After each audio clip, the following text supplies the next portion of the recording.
All right, welcome back to the party, everybody. This is Morty, and I am your host, Sludge, aka TheIndianJesus, here to resurrect the second coming of common sense. Everybody hit that like and subscribe. You know I would do it for you, and let's party. Oh, man. We are going to have some fun tonight. You guys may have seen that Dave Smith and Douglas Murray were on JRE yesterday, and they got into it. I'm not even really sure exactly what the proposed thing was supposed to be about, but Douglas Murray went straight in with the right-wing cancel culture, and it is going to be a good time. Welcome to Josie in the building. We also got Jaden, and welcome to the ladies in the building right here, and my co-host Morty, of course. Guys, let's just dive right in. As always, if you cannot hear the video, please do let me know. Train by day, Joe Rogan. Good to see you guys. Right, What's happening? Are you going? I started a little early, and I've got it at 1.15 speed because I want to get through as much of this as we possibly can. But if it is too quick, just let me know. We will slow it down. Shout out to King Nirvana. Welcome to the party, brother. Very good to see you. King Nirvana's on who showed me what was good here. Going no headphones? Oh. Keep the do? I'll do that. I'm not quite sure what they add, but yeah. Okay. There we go. All right. The goal of this is every time I see people that disagree with anything that's happening, any gigantic world events, it's one of these retarded shows where they're screaming. There's the word again. We brought it. Yeah. We were just talking about that. You did it early. The word Bring retarded is back. We brought it and back. it's one of the great culture victories. If you don't like saying retarded, then you're just gay. I think it's spurred on probably by podcasts, but these things are always like Pierce Morgan-y, which is fine, you know, where everyone's screaming over each other and, you know, there's 5 different people talking over each other. There's never just rational conversations where you discuss things. And I respect both of you. I think both of you are brilliant. And I bet you agree on a lot of things, and I bet you disagree on a lot of things. And it'd be fascinating to see your perspectives on. Interesting. So both Josie and Jaden are saying it felt like a 2-on-1 in the first half hour. I did not, I watched I got through the first half hour. I haven't watched the entire thing, but I did not get that feeling at all. I very much got the feeling that Joe was just being a moderator. And sometimes if somebody does something and says something that's wrong, then the moderator is going to hand it to the other person. But point that out for me when you see it, and let's see if we agree, and you can change my mind. These things. So that's why you're here together. Okay. And Well, Douglas, can I ask you something? Yes, sir. Since the war in Israel began, and since the war in Ukraine began, you've had quite a lot of people who are very against both in different ways. Yes. Shout out to Gabriel. Welcome to the party. Not if I get there first. Do you think you've had enough people on who are supportive of either war? I don't know that word enough, if that's a good word. Let's say enough people who are on the side of Israel instead of wild critics. Well, I've had a few. I mean, I believe God Sad is on the side of Israel. For sure. Jordan is on the side of Israel. You had Mike Baker, Coleman Hughes. Yeah. Coleman did it for like 20 minutes. That wasn't why he was here. No. I mean, none of them. And none of them is why they're here. Shout out to Zippy, DSM Lee in the building. Welcome, guys. If you are watching, please say hello. You know, it's a good question. Do you think you've tilted one way? Me personally? No, just with the guests you've had. The guests, yeah, probably more tilted towards the idea that perhaps the way they've done it is barbaric. Mm-hmm. But why do you think that is, just out of interest? I'm just interested in your selection of guests because you're like the world's #1 podcast. So Yeah, it's not... So you can already see where it's going. Your selection of guests, which has always been, since day one, hey, I want to talk to that person. I'm Joe Rogan, so I'm going to get them on my show. End of story. I don't think about it that way. I just think I'd like to talk to this person. But can I just... sorry, it's your show, but Sure. If you're going to interview historians of the conflict, or historians in general, why would you get somebody like Ian Carrol or... Yeah, but Ian Carrol, I didn't bring him on for that purpose. I brought him on because I want to find out, like, how does one get involved in the whole conspiracy theory business? Because his whole thing is just conspiracies. Sure. So now we're seeing that, obviously, Douglas is coming in. So, you know, you guys were saying it's kind of a 2-on-1. Well, whose fault is that? Whose fault is that? Douglas has yet to even mention a word to Dave. So he's starting this off saying, outside of anything else that me and Dave might debate, you, Joe Rogan, are very, very bad because you don't 50-50 every single issue. You know? But do you have any, I mean, there's been a tilt in the conversation, in both conversations in the last couple of years, and it's largely to do with people who have appointed themselves experts who are not experts. According to who? You mean like Ian? I don't think he appoints himself an expert in anything. Who's that other dude who thinks he's an expert on Churchill? Daryl? So you are not an expert on those who call themselves experts. Yet here you are talking about those who call themselves experts. Oh, Daryl Cooper does not think he's an expert. In fact, I think it's everybody else is always calling him an expert, and he's like, I'm just a history Have you nerd." ever absorbed any of his material? Have you ever consumed any of his podcasts or anything like that? I tried. Yeah? It's pretty hard to listen to somebody who says, I don't know what I'm talking about, but now I'm going to talk. Or I don't know about this. Or I'm Then don't listen. That's simple. not capable of debating this historian, but I'm going to just tell you what I think. Yeah, but that's How dare you? Telling people what you think? This is America, goddammit. We don't do that unless the government gives us a piece of paper that allows us to do so. not I think that's a exactly little that's bit not out of exactly what context. Daryl was saying. I mean, Daryl's point of view, however you feel about this, what Daryl's saying is he doesn't really like doing debates. He likes to do long format stuff where he can really explain his But position. if you throw a lot of shit out there, there's some point at which I'm just raising questions is not a valid thing. Fair. So can you give us an example of somebody doing that who has called themselves an expert? You're not raising questions. You're not asking questions. You're telling people something. Do you think Daryl's doing that? I think there's a whole bunch of guys doing that. That wasn't the question. I I think Dave is doing that, very obviously. So very obviously, can someone find me the clip where Dave said, I am an expert? Dave's a comedian, but he's There's plenty of those clips. now mainly talking about Israel.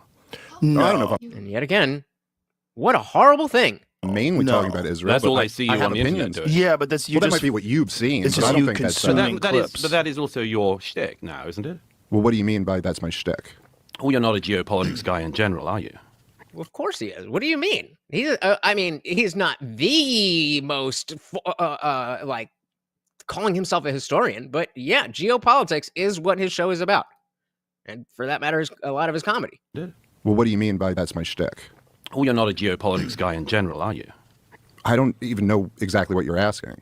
I'm saying you've decided, being a comedian, you've decided now to become somebody who talks about Israel. Is this- No, he's been talking about this forever. I think you're incorrect. I don't think it's a decision. I just think you have long-form conversations, multiple of them. It's a huge event that's in the news, so it comes up. I don't think know, it's a but- thing. I think if you're on the outside, you'd say, oh, look, they're trying to get attention by talking about this very polarizing issue Yeah. publicly. That's but not... you do get attention from that. If you Again, what a terrible, terrible thing to want attention as you all sit here on the biggest podcast in the world. What are we talking about, dude? What are we talking about? I said anyone without creds calling himself an expert is this? I don't know what that means. Shout out to Dylan Soup. Welcome. Full of shite. I think, yeah, but I mean, you know, there's different ways that we use the word expert. And so the way, you know, that we use it in terms of academia usually means that you have some type of credentials, a piece of paper from an accredited whatever.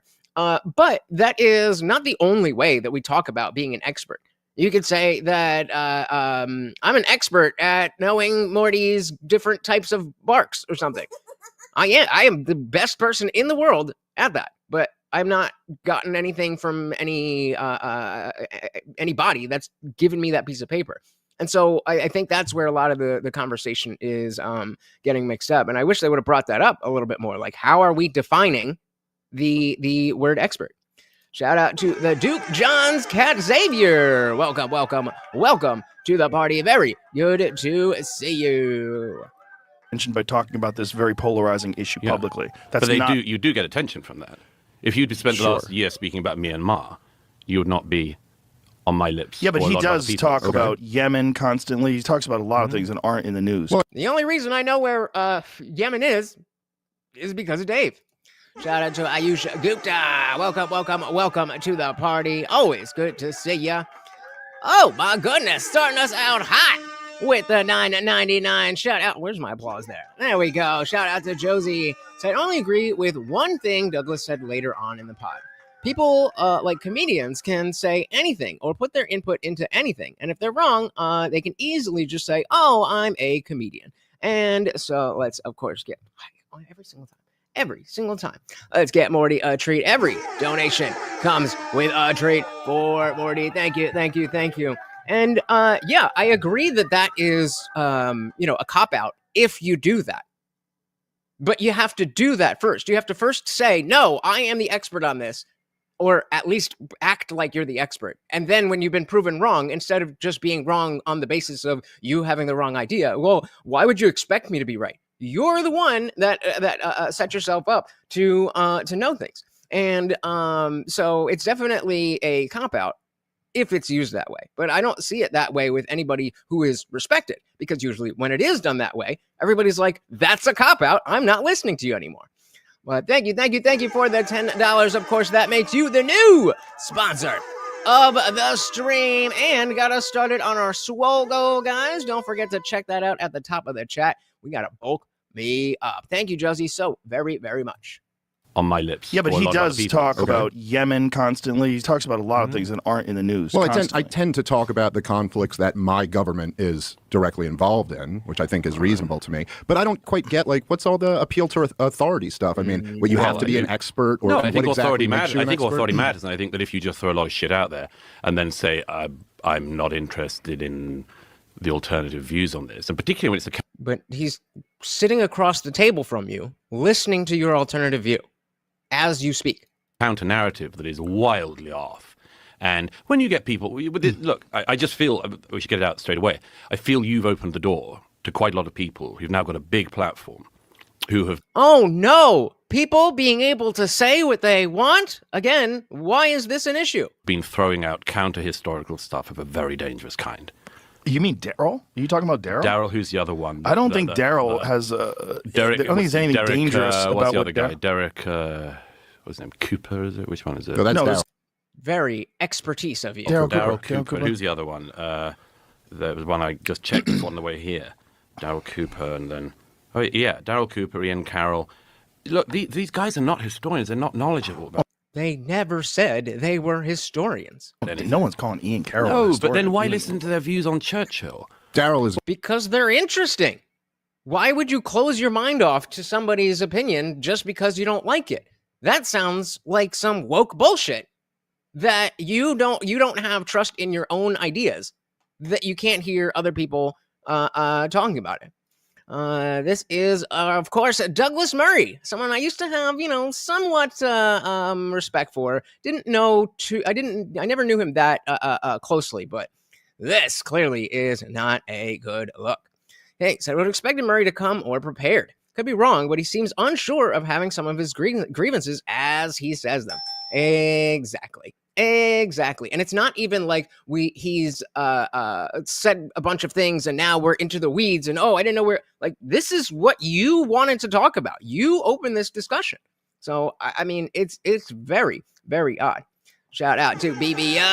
Welcome to the party. So this was embarrassing for Douglas. No actual arguments. I used to think he was smart. I said, shit, me too. Not anymore.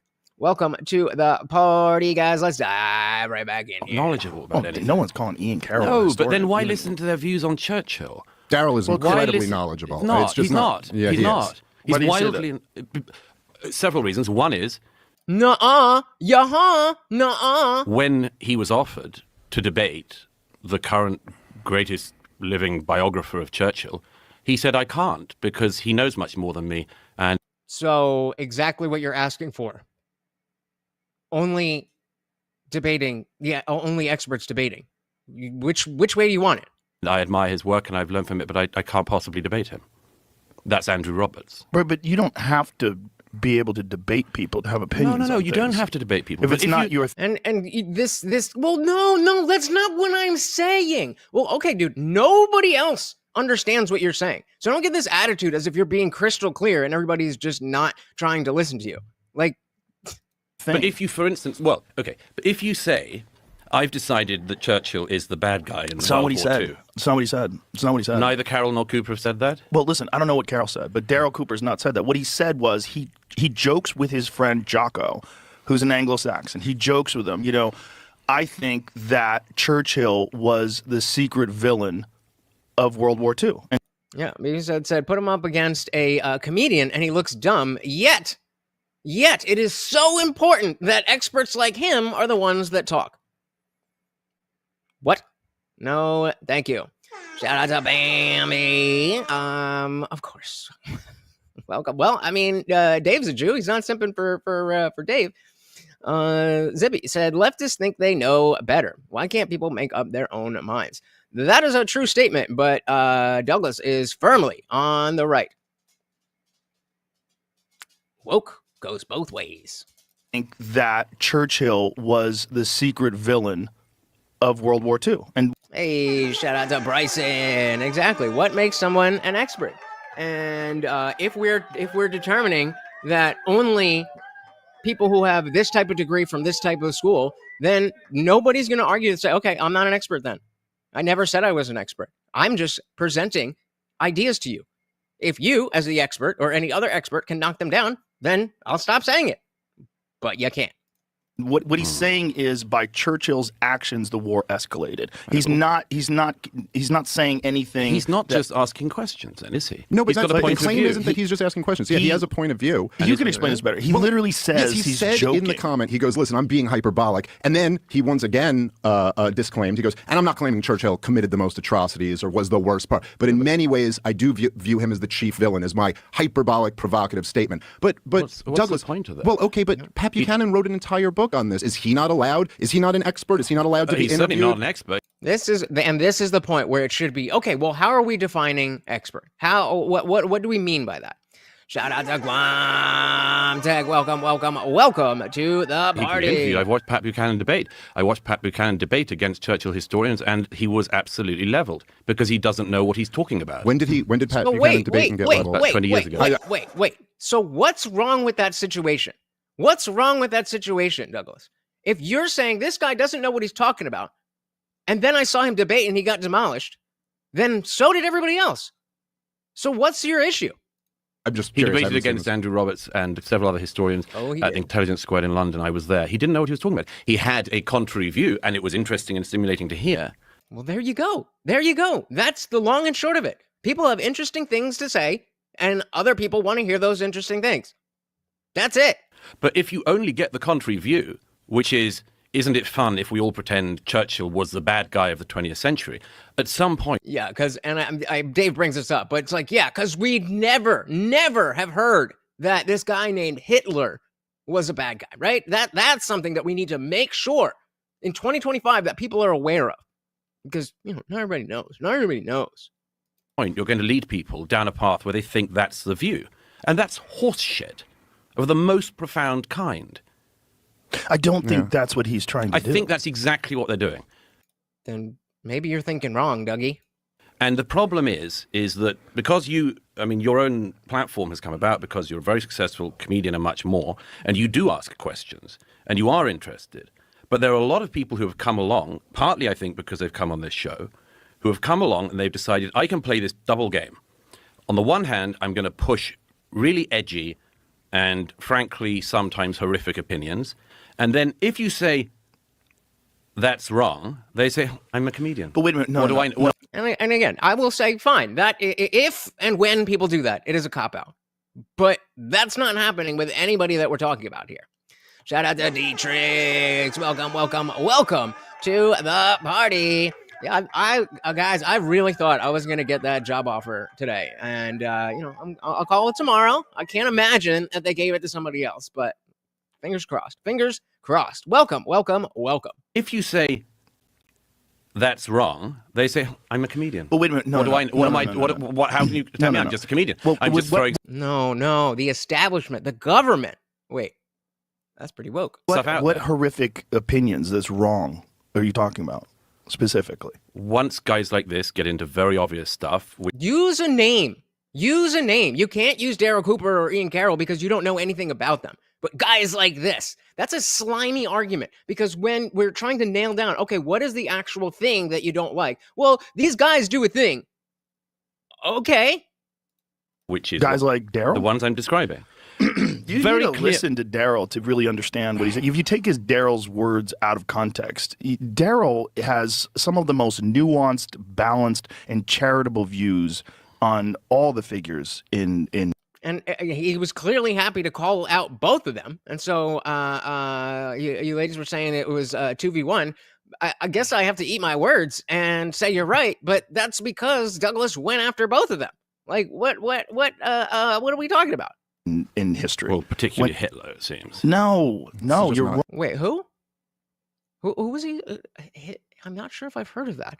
I know, obviously, that Churchill was the main bad guy of World War II, but I'm not sure if I've heard of this Hitler guy. Wrong. You're wrong. He doesn't. What did he call him? How did he describe him? I think he compared him to a methed out psychopath who was holding an entire nation of people hostage. Beast, bro! I need to hear more about that guy.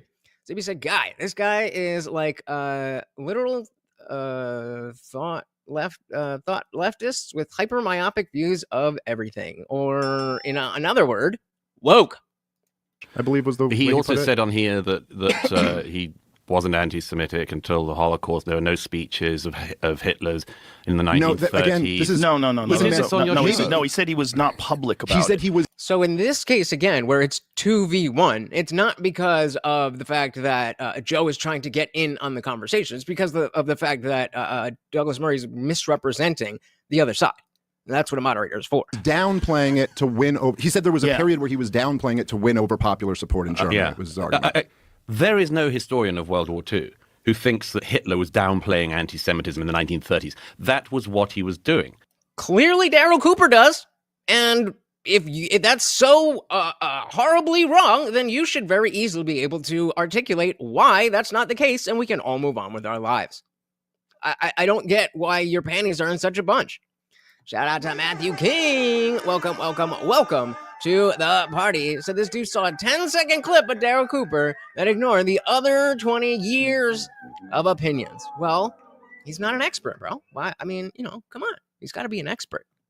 Welcome to the party. He wrote a book about it in the 1920s. He got to power on it, and he grew his power on the back of it. The idea that you can argue that in the 1930s, Adolf Hitler was downplaying the anti-Semitism, I don't even know that much about the conflict, but is it possible then, when that is said, is it possible that they were saying that, the anti-Semitism in the 1930s in Germany was really, really bad, but if Hitler had his way, it would have been way worse. So he was downplaying his actual level of, wanting to exterminate them. Is that possible? I literally do not know any document or anything that they're referring to. But just like the find me the votes thing, is it possible that you've decided, where is it? Yeah, is it possible that you've decided that it means this one thing? If you're not familiar, I'm talking about when they kept talking about Trump saying, find me the votes. I use the analogy. So if I ask you to find my keys, am I asking you to fabricate a device that will start my car? Or am I very clearly aware that that device already exists and would just like you to fetch it for me? So downplaying, what do we mean by that? No. Maybe said, I think Murray thinks Dave is beneath him. Yup. He doesn't focus on Dave. He's just a comedian after all. I think Murray looks down on all of us. Everyone who's not Douglas Murray or somebody who has letters next to their name. Absolutely right. No panties to be bunched. I think that is a plan for Douglas Murray. That in the 1930s, Adolf Hitler was downplaying the anti-Semitism. There's no historian who would agree with that. So why would you throw out the idea that in the 1930s, Hitler was not being anti-Semitic in public? That's also, an opinion statement. So maybe he just said it because he thinks it. And maybe you, I, and every historian in the world would disagree with him. But that's exactly why it's not a big deal that he said it. That was what he was doing in public. He announces to the German parliament what he wants to do. So when you're throwing out claims like he was keeping it down in the 1930s, first of all... Exactly. This is well more said than stated. This is exactly what I meant. Man, leading up to Hitler gaining power, he was downplaying anti-Semitism. He didn't campaign on killing 6 million Jews. But it seems like that was always the plan. But, they never talk enough about Hitler and his role in World War II, according to Douglas Murray. So I'm not really sure on that. So he said, literalists are the worst. Oh, boy. If you haven't watched this, you are going to get your panties in the bunch. So go commando now. They cannot read between the lines. They will burn the forest down because the trees are blocking the forest. Yep. Yeah, exactly. And so he's not even willing to engage with the fact that this is what Daryl could have meant. That's it. I mean, come on, guys. What are we doing? Really quick, guys, if you can hit that like button for me, that would do so very much to help out the channel. It's free, it's easy, and how beautiful am I? If not, how beautiful is my dog that's not there? Where'd he go? What are you doing? And secondly, what are you doing? Okay. I mean, I think that it's kind of hard because I don't even know exactly what Daryl's point on that was. And so I'm not really in a position to argue what he was saying there. There it is. 1 like equals 1 Morty is the overlord. Don't think you're giving him the most charitable interpretation. I don't need to give him the most charitable interpretation to be able to see what he's doing. Okay, I think you're straw-manning him, I should say. Got him. Okay. Look, someone's trying to be nice. Someone's trying to be here in good faith. And it's not Douglas. Give him the most charitable interpretation to be able to see what he's doing. Okay, I think you're straw-manning him, I should say. Look, anyone can look up what he said on this show. And again, not going to address that. No, I'm not straw-manning him. Or in what way am I straw-manning him? I'll just move on. And others, what these two guys in particular have said on repeated podcasts with both of you. It's an attempt to downplay Hitler and always to do down Churchill. I don't think even if it was. And then people are allowed to do that. downplayed Whatever way they Hitler? can. No, I said in conversations with you and others, this is the shtick of these guys. They've decided it's edgy and funny, and I think this is very, very interesting and also very dangerous. So your shtick is acting like a woke leftist that just has right-wing opinions and clutching your pearls at people saying opinions that you don't like. Got it. Because we live in an era now that the right has got some mojo back in America. We saw years of crazy left overreach where they tried to make us all say the craziest things. And completely predictably, there are now figures on the right playing with really dark and ugly stuff on their side. Then do better at whatever messaging you want to put out. That is what free speech is. The marketplace of ideas. If you think they have bad ideas, you have a platform, take their videos, break them down, do exactly what I'm doing right now. Then you win. Unless you know what the fuck you're talking about. I agree with they that. are mainstreaming I don't this, think and I Daryl's think it's doing that. partly being mainstreamed by the two people I just described. And both of you have kept speaking to these people, and you don't get on the historians who know about this.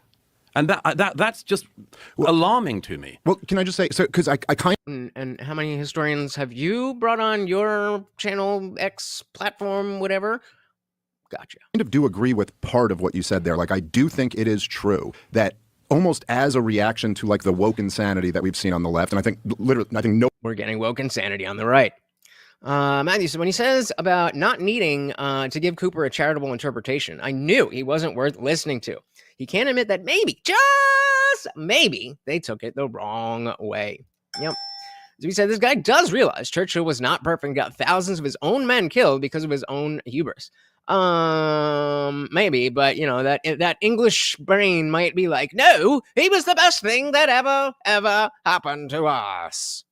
nobody's been a more effective critic of that than you. I do think there has kind of been a right-wing reaction that What do you mean? What do you mean? This is very clearly Douglas Murray. Very, very clearly Douglas Murray. has embraced racialism and is dangerous and not a good path to and go now down. they're flirting with Now- Holocaust denial and Yes, Hitler but you're and not- absolving but Hitler I of blame think and you're much wrong. more. I think you're wrong to include Daryl in that group. Now, the other things, I'm sorry, because maybe I'm misunderstanding what you're saying. You're saying people that I've had conversations with have These two guys are downplayed the examples of Holocaust. this. Well, who are the two guys? I Daryl just told Cooper. you, Cooper and the other.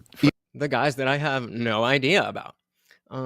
Jews and Armenians were the biggest scapegoats of World War II, the perfect whipping boys, said Zippy. He said his entire argument is you need historians that know this. All the while, he is literally on the podcast now. Homie, you're here now. State your case. Bingo. Yup. but he can't. He's just virtue signaling, like the woke do.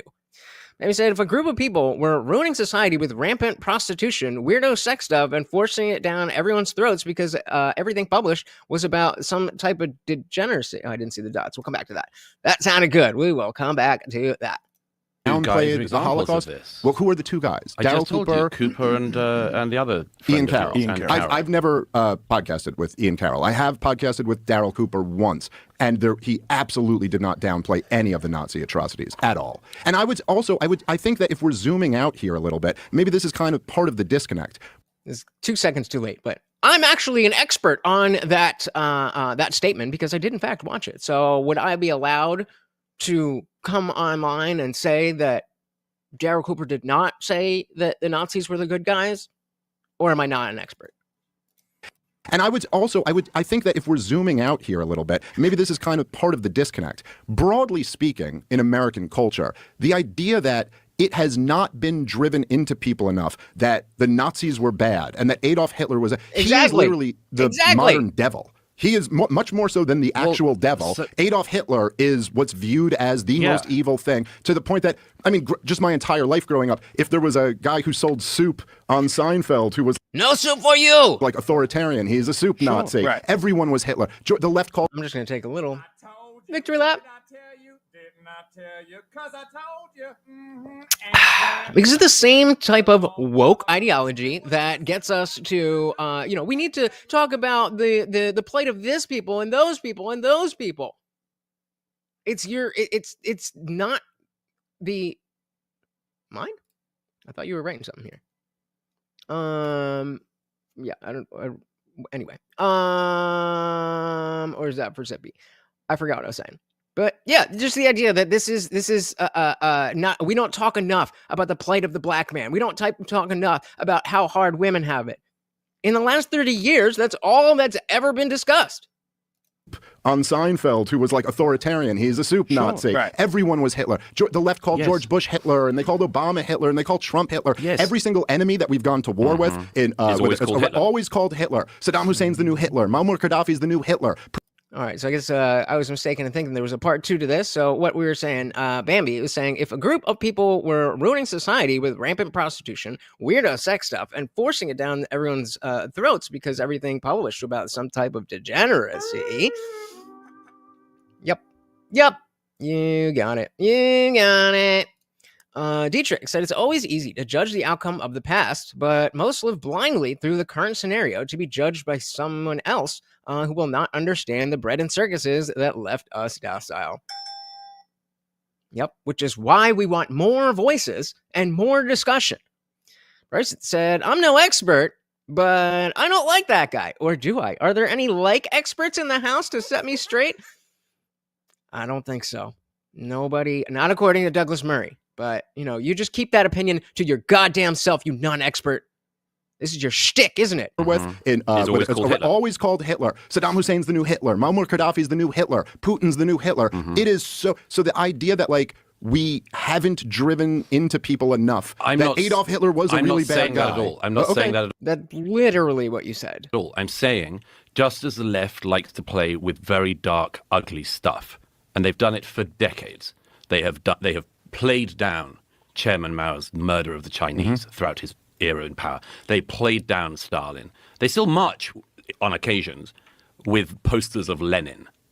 They've spent decades trying to do down evils that were done on their side. And we've spent all that time fighting against that by doing exactly what we're doing right now. And I don't know, the world seems like it's a decent place compared to other times in history. And I would suggest that one of the things that is going on at the moment is, despite, or maybe because of what you just described, there are movements now on the right in America, subcultures, including people who follow both of you, who are very interested in playing with this absolute beyond the pale thing. Why somebody like Jake Shields wants to play around with Holocaust denial? Why? I mean, good question. I don't know what. Jake Shields definitely went off the deep end. He definitely went off the rails. But guess what happened? There's a small group of people who are like, yeah. And then everybody else is like, this guy's fucking crazy. That's how the marketplace of ideas is supposed to work. So because Hitler was nothing new. Tyrants are nothing new. The synergy between centralization, state, and a tyranny was kind of new. I can't answer for Jake Shields. I don't know. Why do you think? I have no idea. I think I'm telling a lot of people get captured by audience capture. Captured by their audience. Yeah, I think that's the thing. You get a lot of positive reinforcement from a bunch of twisted people. Well, it's also, I mean, there's something about, Michael Malice had that great line. He goes, when you take the red pill, you're supposed to take one and not swallow the whole bottle. Yes. And I think there's like this dynamic. What happens is, and of course, people. Then you turn into fresh and fit. You don't want the whole bottle. One dose will do you. To take one and not swallow the whole bottle. Yes. And I think there's like this dynamic. What happens is, and then of course people know the red pill is the analogy from the Matrix. The idea that you wake up to realizing that so much of the stuff you believed was bullshit propaganda. Absolutely. And it's all lies. Mm-hmm. And this is a real danger when. So maybe waking up and realizing that everything that the experts told you, like the fucking food pyramid, was bullshit, then you have a reason to want to look for people who are not, quote unquote, the experts. And the establishment and the institutions are all caught with their pants down, having sold a bunch of very consequential policies based on lies. And then once people realize that, they go, well, what else have they been lying to me about? And then they almost want to look into every single thing and go, yeah, I think the whole thing was lies. Now, I agree. That's me. I remember telling you guys that when COVID came around, I was like, well, I've never gotten a flu shot, whatever. But I'm sure, it's going to become inconvenient at some point to go around society without the shot. So I'll just wait till then and then I'll get it. But because there was so much BS, so many lies in the media and from politicians themselves, then it got me like, hold on a minute. And now I'm at a place where I'm literally exactly what he just said. I feel like I have to reassess every single thought that I have. Because, when I was in my 20s, I got red pilled from spiritually red pilled, as some might say, or blue pilled, as some of you might say. But, I lost my faith and I felt like, okay, I understand that now when I didn't understand that before. And then I voted for Hillary and was flirting with taking the jab. So maybe I don't trust the experts. About. And then they almost want to look into every single thing and go, yeah, I think the whole thing was lies. Now, I agree with you. There's danger in that. And I think that there are some things that then people jump to conclusions that are totally wrong. But like CNN and saying horse dewormer. I guess I tend to look at that and go, well, then maybe the people with power, not random podcasters, but like the people with real power should do a better job of not lying through their fucking teeth about everything. Well, maybe you have power. Maybe. What? You have power, both of you. We live in an era where podcasters have a lot of power. If you go on a podcast... And that's a bad thing, because not all podcasters are experts. ...with Jake Shields, and Jake Shields goes on to another podcast and says he doesn't think 6 million Jews were killed in the Holocaust. And then I will sit here and say, hey, look at all the stupid ideas Jake Shields is saying. What do you think's happening there? That's an exercise of power. Okay. And I agree with you about the breakdown of trust. Absolutely. We have lived through an era where, in real time, we saw something called a conspiracy, the lab leak, which turns out to be true. What a horrible thing. Exactly as the viewerski is saying. They have Doug. They have Doug. They have power. They were correct. So why do we need, as Dave said, this appeal to authority? Why aren't we just looking for the truth? Why aren't we just looking for the ideas that comport with reality?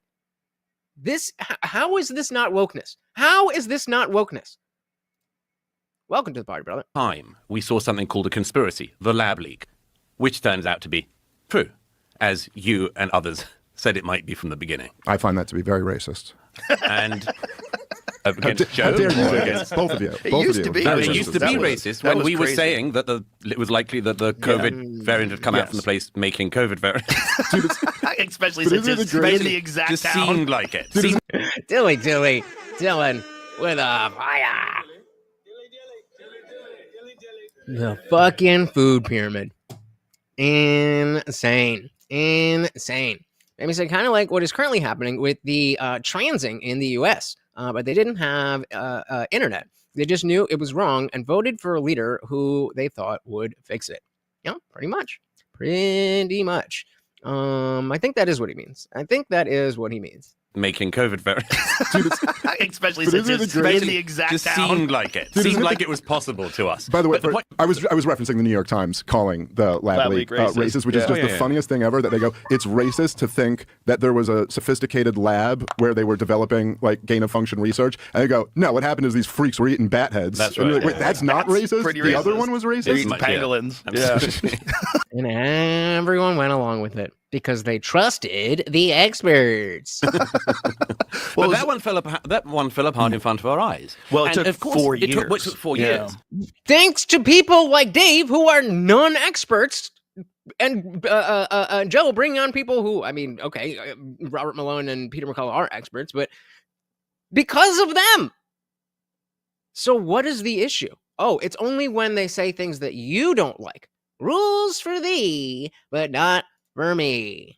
And I've said repeatedly, it's kind of inevitable to me that if you see something that is called a racist conspiracy theory fall apart and become also what we used to call true in a few years, it's likely to blow a lot of people's minds. But the question then is, do you help those minds that have been blow themselves out some more by doing a whole load of other conspiracy stuff? Do you decide to go, hey, what else have we been lied to? Maybe Churchill wasn't a great guy. Maybe... This is such a elitist, I mean, obviously it's an elitist perspective, but like, what do you mean, what do we do? You're talking about individuals, adults with agency. What do you mean, what do we do? You do whatever the fuck you want to do. Hitler wasn't such a bad guy. Maybe the Holocaust. Nobody is exactly saying that. No one is saying maybe Hitler wasn't such a bad guy. You are saying that. No If one's you're saying saying that. that in the You're doing- 19th... And this is where it becomes slimy, when he won't stick to somebody or a specific point. Because, well, somebody's saying it. Oh, we got a hungry dance, guys. We got a hungry dance. We need to feed the dog. He's so hungry. Help him out. Help him out. That. No one is saying maybe Hitler wasn't such a bad guy. You are saying that. No if one's you're saying saying that. that in the You're doing- 1930s, Hitler kept the anti-Semitism down. No, that's not what he's saying. What he was saying is that he didn't do it as publicly. He was doing it in meetings because the support for that kind of thinking wasn't as ubiquitous The as thing it is, was. Joe, I've seen this. I've seen this before. I know exactly what these guys are drinking. Then why can't you just dispel their bad ideas? Just do that. Instead of saying that they have bad ideas and not just say the right ones. It's not complicated. Why? I don't get what his goal is here. They're drinking a couple of very, very discredited historians like David Irving, and they are just regurgitating it. And it was... And so again, then just take whatever David Irving has done, read, content, whatever it is, and break it down and show him why he's wrong. That's simple. It's always been the same thing.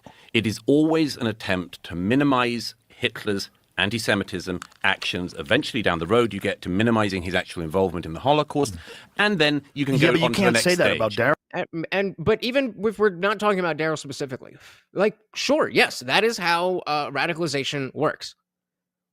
What is your solution? Because these ideas, as we saw with the big censorship of the mid 2010s, it's not like these ideas go away if you don't platform them. They just find other places to fester without the expert voices or without any pushback. And it becomes an echo chamber, which is much, much stronger than one fucking idiot. Daryl, it's Okay, not I think true. what you're Exactly what guilty they're of here is kind of similar to, I think, something that the woke left has done, which is this concept. I told you. What did I tell you? Did not tell you. 'Cause I told you. And when did I tell you? A long time ago. And what did I say? What happened when I told you? Exactly what just happened. What you're exactly what guilty they're of here is kind of similar to, I think, something that the woke left has done, which is this concept creep, where you're talking about some people online who are doing this thing, and then you're lumping in other people with them. Listen, I'll just say this right now. Daryl Cooper is currently, I believe, almost finished, or he's working on a big World War II series. And Can't when wait. this comes What's out, it gonna be on? we can see. He's literally telling you. We It's a can podcast. Yeah, he does long form podcasts. When this comes out, I'm quite confident to say beforehand that if you're going into it expecting him to be downplaying the atrocities of the Nazis or downplaying the evil things that Adolf Hitler did, you're going to be disappointed. The point is, why are we even talking about this guy? Because you brought. You brought it up. What do you mean? What do you mean? Yes, because he comes on podcasts like this. My point is, this is not a serious historian. He's not a historian. He's been. And we all know that JRE is a serious historical podcast. Ty said Adolf was an Austrian painter and vegetarian. I don't know where he swerved. Well, you know how those vegan vegetarian people, they can. That's the Nazi pipeline right there. Dietrich said, faith and respect aren't purchased through a degree. They are built on the value of honesty and consistency. Indeed, sir.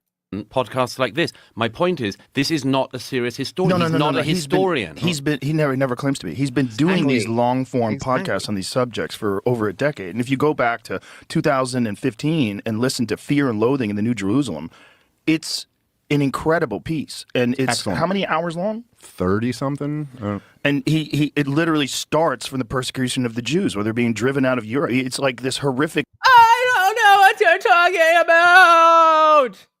And another what's the word? I guess a pet peeve that just respecting the platform.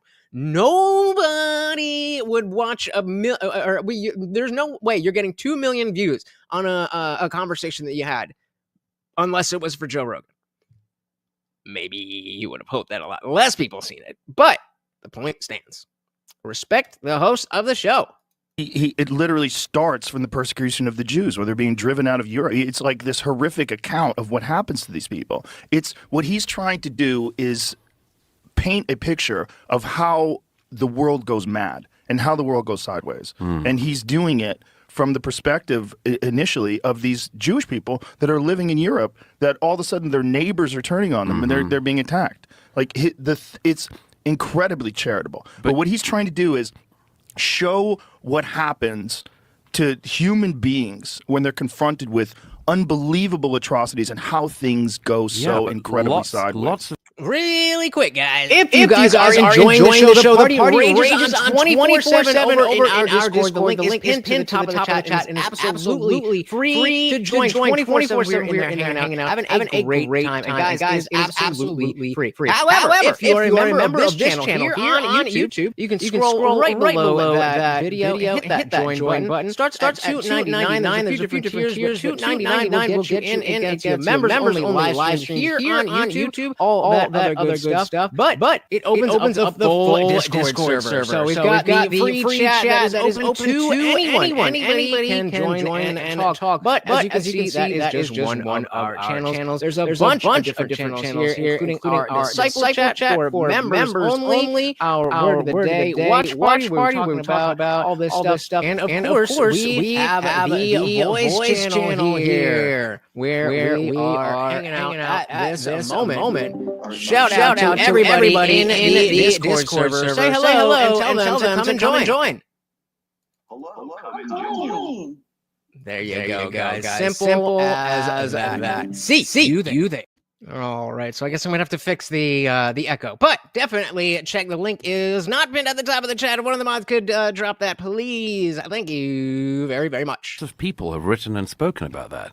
So why is he not allowed to? He is allowed to. So he is allowed to. I'm saying that there's a weird way in which figures like him, whose ideas are not being countered when they are raised, are given platform after platform to spread their views. They are welcome to those platforms. I'm not saying they shouldn't be platformed. I'm saying these are very, very fringe figures who are pushing ideas that are either debunked now, have been debunked before, or they will not stand up against somebody who disagrees with them. Oh, okay. I would just say maybe this is the disconnect here. When you say there's not pushback, Daryl's one line on Tucker Carlson, this one line where he himself said he was being hyperbolic and kind of says this to prod at his buddy, got more pushback than any one line I've ever heard on a podcast. There were numerous articles written by historians, numerous shows that covered it. People went through their Twitter threads about it. So I don't even know what the Holodomor. I never even heard that word before.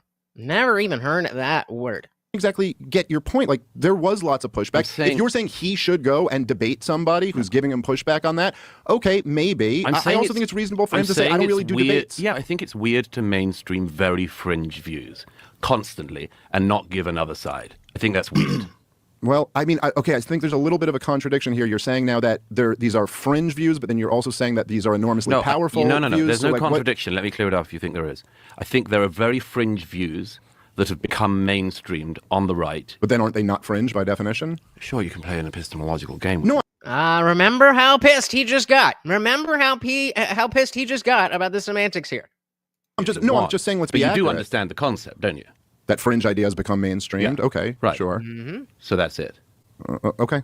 I'm not exactly sure. So you're saying that what? Me neither, Dave. Me neither. I'm not sure what the hell his point is either. Person said, now's his chance to push back on the issue, not to tell Joe, stop that, you don't do that, you're bad. Joe shouldn't have Daryl Cooper No, on. I'm saying or that he should debate. that there will have that if you mainstream very, very fringe views, which are easily able to be debunked, if you mainstream them, at some point that view that was so fringe will be what eager, very disconnected, unhappy people are going to start playing with too. Then again, it is your job and our job as people with better ideas to also have platforms, make shows, go on these podcasts, and say these things like you could be doing right now. Yet, you choose to cry. You choose to cry. Zippy said, "Dear guy, the left always hates the Jews." No, so what? That's not a sentence. I like the echoplex. I'll go back. I mean, because I know the intro echoes, but you can't really tell. Like if you've never heard what the intro is actually supposed to sound like, it just sounds like that. But if you listen, it goes boom at the end, and so I guess StreamYard's not good with that. So I'll just have to play it separately. It was convenient to just have a button there, but now that I got the video, at least truncate it to a minute, 1 minute, 1 minute. We turned off ads, so got to promo myself. Zippy said, mainstream equals platform. What does this gay not understand? I mean, I get that he is saying that these are fringe ideas that without them being pushed like this would remain fringe, but they are becoming mainstream because of the fact that they are being pushed. But you still have this axiom, this belief that you're starting from, which you haven't established, that is an inherently bad thing. You can say that the ideas are bad, but platforming the ideas being a bad thing is an argument that you need to make. That's not a given. Disconnected, unhappy people are going to start playing with too. And if these people are such experts in how you see a society go weird, they can... Nobody is calling them experts, just people saying their opinion. Like America. These people are such experts in how you see a society go weird. They can look at what is happening to a portion of the right everywhere on this stuff. There is a portion of the right across the West that is playing this very dark game, and they're doing it deliberately.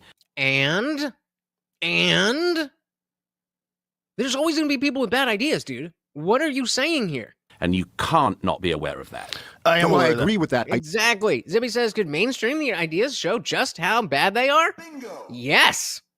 Sunlight is the best disinfectant.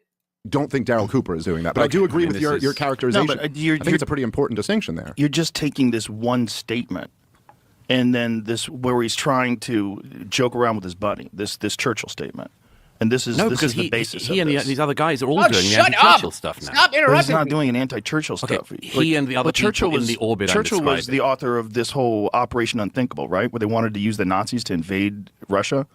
Wasn't that Churchill? Is that not true? We're going to have to get into the weeds on Churchill. Co-parter, you little fucking bitch. Hey, shout out to CT223. Welcome to the party. So this is what happens when your country doesn't have freedom of speech. You'd think that he'd be able to see the difference and that, oh, okay, I have these opinions because I live under a monarchy, whereas these people are Americans that live in the land of the free. But too stupid. Welcome to the party, brother. So he said, I got it. This guy's a leftist because he is British. There is no right in Europe. Decent joke, but no, he calls himself a neoconservative. So take that for what you will. There is always going to be a corner which you can get me on a bit of Churchill. Right. So that's what Daryl's saying. But that's you'd the have point. To, you'd have to but say that's what the you're, point, which is bit to you're have talking a about. comprehensive view. Yeah, of Churchill was never working with the Germans to invade Russia. No. This is a plan that was drawn up. Do you know about Operation Unthinkable? Pull it up, Jamie. Operation Unthinkable was at the end of the war. I believe Churchill was concerned about the rise. So at the beginning of this interaction, they're saying, Operation Unthinkable. I'm gonna have to go into the weeds with you on Churchill. He's never even heard of it. He's never even heard of what they're talking about. So more like they need to go into the weeds of Churchill for you, Mr. Britt. Shout out to Petrie. Welcome to the party. Very good to see ya. So he said neocons are leftists, though. Think about it. Kind of, in a certain type of way. I can see you there. Operation Unthinkable was at the end of the war. I believe Churchill was concerned about the rise of Russia in the rise of the Soviet Union. And the idea was, and we'll find out what the historical facts are about this. Operation Unthinkable, the name given to two related possible future war plans developed by the British Chiefs of Staff Committee against the Soviet Union during 1945. The plans were never implemented. I can't believe that a bald comedian is using Wikipedia to tell me something that I didn't know. This because America had a few plans to fight and invade Britain. So, but exactly, nobody is claiming that the American government is some saintly establishment. By the British Chiefs of Staff Committee against the Soviet Union during 1945. The plans were never implemented. The creation of the plans was ordered by the British Prime Minister Winston Churchill on May 1945 and developed by the British Armed Forces Joint Planning Staff in May 1945, the end of World War II in Europe. One plan assumed a surprise attack on the Soviet forces stationed in Germany to oppose the will of the United States, the will of the United States and the British Empire upon Russia. Wow. The will was qualified as a square deal for Poland, but added that does not necessarily limit the military commitment. The assessment signed by the Chief of Army Staff on 9 June 1945 concluded it would be beyond our power to win a quick but limited success, and we would be committed to a protracted war against heavy odds. The code was, This is... But are you an expert? Okay, first of all, I never do Wikipedia. Oh, I called it! Both of us. That's a twofer. That's a twofer.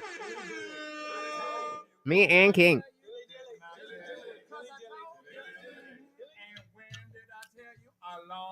That's beautiful to see.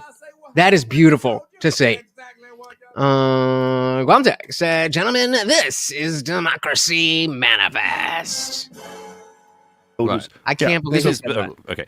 First of all, I never do Wikipedia. So tell me about about the thing that you didn't even know about that's wrong on Wikipedia, which is why you don't use Wikipedia. Maybe you should use Wikipedia. You might learn something. Okay, we don't have to do Wikipedia. No, that's okay. That's okay. This is just what Jamie. That's okay. That's okay. It's okay. Hold up. Okay, but first of all, yes, at the end of the war, a plan requested that wasn't seen through that suggests that after the defeat of Nazism, communism of the Soviet form is also going to be a threat to Europe was simply evidence that, it was obvious. True. Well, the experts are in charge of that, right? So that's no big deal. So the guy lives rent free in my head, and I love it. This is a democracy. The Soviet form is also going to be a threat to Europe was simply evidence that, it was obvious. True. It's what Churchill had worried about throughout the 40s. He worried about it in Yalta. He worried about it everywhere. I'm sorry, but I have to return to this point that this man manages to do one of the most heroic things in human history in standing alone against evil in its most concentrate form. And he does about as much as any human being can do to save the civilized world. I'm sorry, guys. Morty, it's raining. You guys know how Morty hates the rain. He is stuck under the... He's not stuck, but he's under the... Come here, bud. Come here. I know you don't like the rain. Why don't you just come and hang out with me? Yeah, I'll keep you safe. Guys, don't forget, donations come with a treat for Morty. He is not having a good night. He hates the rain. Cheer him up a little bit. Let's back that up a second. Against evil in its one of the most heroic things in human history, in standing alone against evil in its most concentrate form. Good call, Bryson. Stand alone. Yeah, because we had nothing to do with that. The Allies had nothing to do with it. It was Britain. It was Britain and Churchill. Actually, not even Britain. It was just Churchill himself fighting off the entire Axis powers. I mean, What? is there anything to say? Is there anything to say? Experts. Things Good in human catch, history, Bryson. in standing alone against evil in its most concentrate form. And he does about as much as any human being can do to save the civilized world. If you just park that and you go on to a plan in 1945 to try to counter Soviet domination of Europe, you see what I'm saying? This is No, we don't see what you're saying at all. You're just saying things. Make a fucking point. Yeah, but no this one's is not doing that. doing something in the round. Yeah, it's also look. I mean, I'm not even like I'm not at all the expert on World War II. Up! He said it. There we go. Douglas wins. He's not the expert. And I'm not like gonna debate with you about World War II, but I would say that like there's a lot of room for nuance and disagreement with what you just said. You know, in the 20th century, we had 2 world wars. He's going to catch that one on the way home. They're the worst thing, objectively speaking, the worst thing that's ever happened in the history of the world. And the Second World War is the biggest bloodbath in human history. And it ended with handing the man who you just mentioned, Joseph Stalin, half of Europe. So listen, if you want to argue, I'm Jewish and of German descent, so like I'm not against the argument that it was the Nazis had to be defeated and that was the most important thing, but there still is just the basic facts that it almost couldn't have gone worse. It was like just a nightmare for civilization. And if people want to look back at that and go, man, was there any other way this could have been handled? Was there any other way? Were there blunders that were made here? Now, personally, what I feel much more comfortable arguing would be that I try to blame everything I can on Woodrow Wilson as much as I can, because also he created the income tax and the Federal Reserve and did so much to damage my country. But I think American entry into World War I was really a disaster. And imposing the Treaty of Versailles on Germany was a disaster. I also think that's kind of fairly mainstream history. Like, that's not a particularly controversial view, that like imposing the Treaty of Versailles on Germany ended up in disaster. Well, no, except that, as Martin Amis said, the only way to not get to the Treaty of Versailles would be for Germany to win World War I. But yeah. Yeah, but we're not talking about the Nazis winning the war. Sure, we're talking right. about, listen, I think... I don't know if you know this, Douglas, but the Nazi Party was because of the, well, I mean, loosely, because of the Treaty of Versailles. They were not the ones fighting in World War I, and I'm no expert. I think that... But secondly, sorry, I just have to address that fundamental. You say the outcome of World War II and everything that happened in it was the worst thing that's ever happened. And I thought so. I wanted to wait because I remember this part. And I don't know why Dave even copped to this, but at no point did he say it was the worst thing that could ever happen.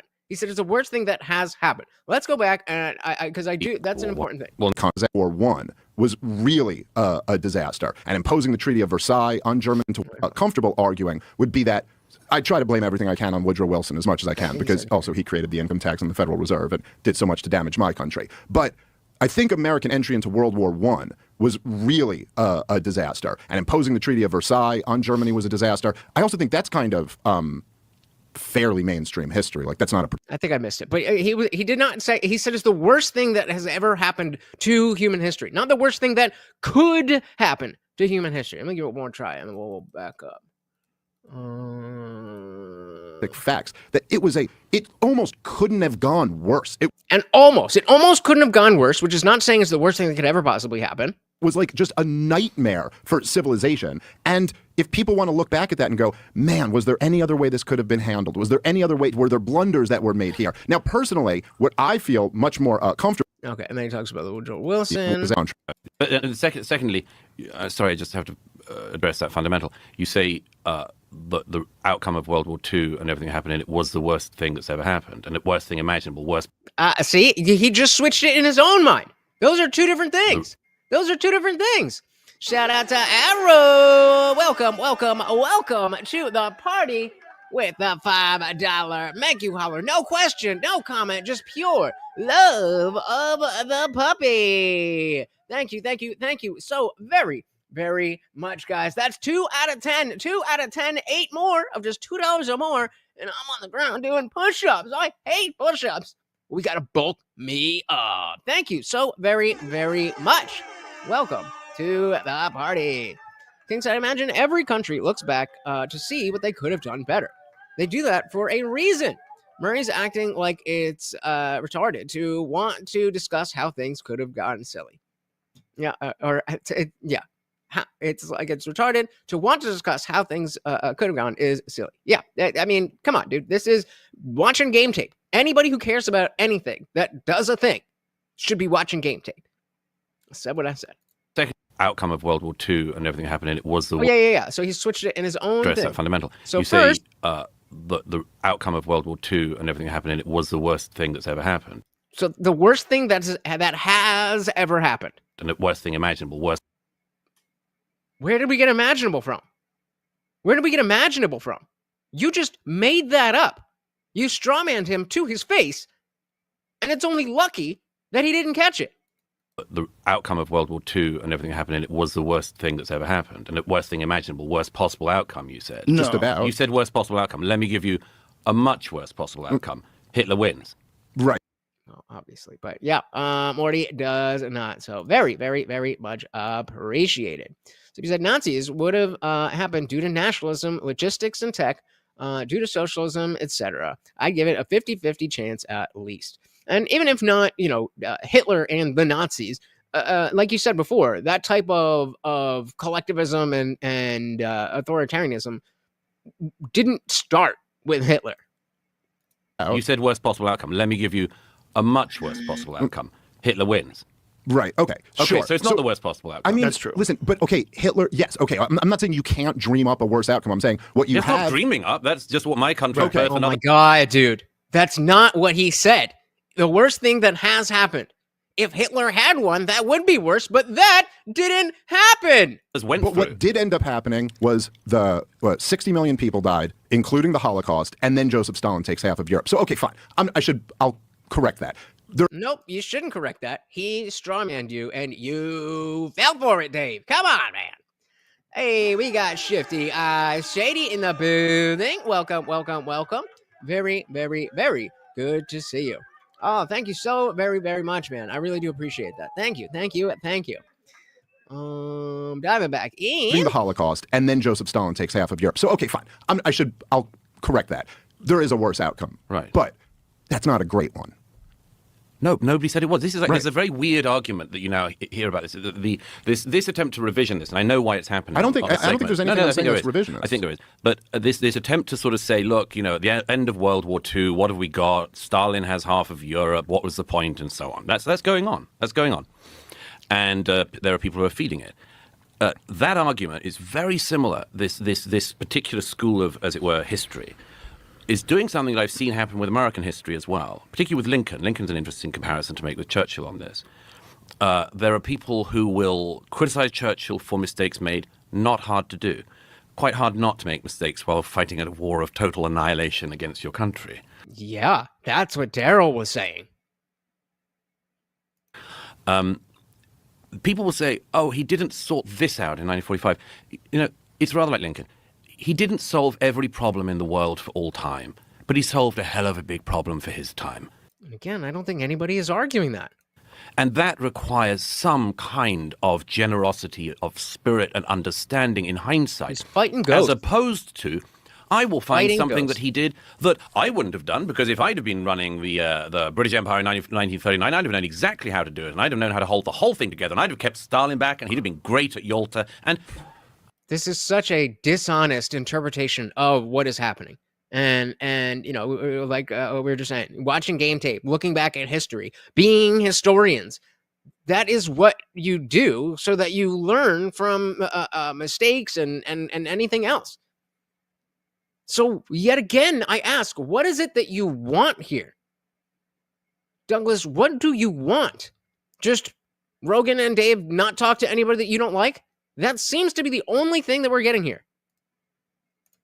This is... But I don't think anybody's saying that. Yeah, I No, agree they're with that. I think not. there's a tendency They're of like not. You're fighting ghosts. left kids to do this, but I don't think that's what certainly not what I'm saying, and I don't think what Daryl's saying. I do also think that one of the bigger kind of the bigger picture dynamics to all of this is that we have at least since 9/11, been in a state of perpetual war. And all of So remember when Douglas got so uppity about the semantics debate. at least since 9/11, been in a state of perpetual war.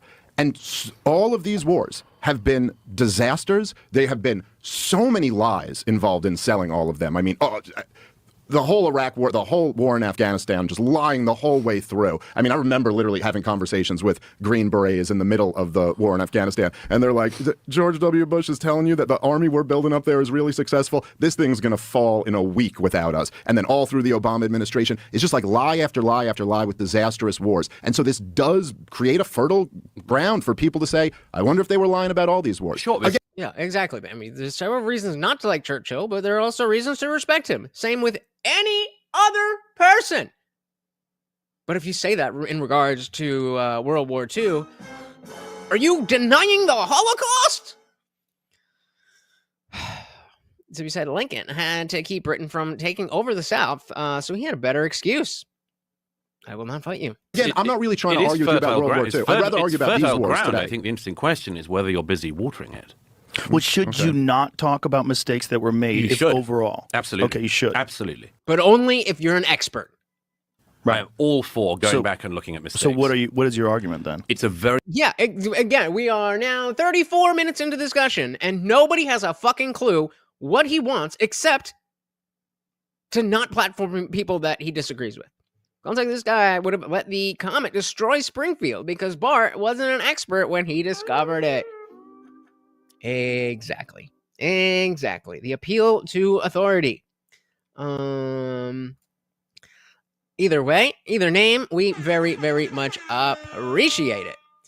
Very weird thing to go back, zone in on a man, say this one thing is a mistake and should characterize him, and you ignore everything else. You're taking him out of context when you're talking about Daryl, who's done, what was it, 30 plus hours? So what? 30 plus hours of podcasting. Yeah, but was it 30 expertise hours or just 30 hours of him saying his opinions with notes and sources and all of those things? 30 hours. Who cares about that?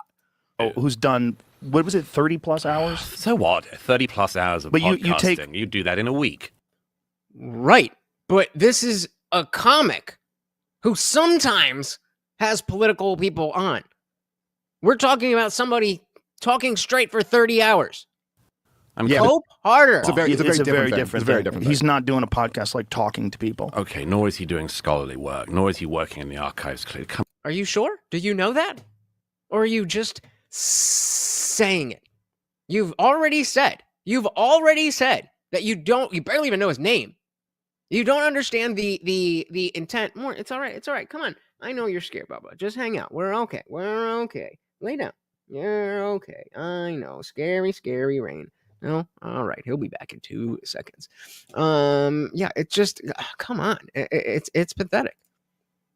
On a podcast like talking to people. Okay, nor is he doing scholarly work, nor is he working in the archives, clearly. Come on. I mean, he is not the historian of our era.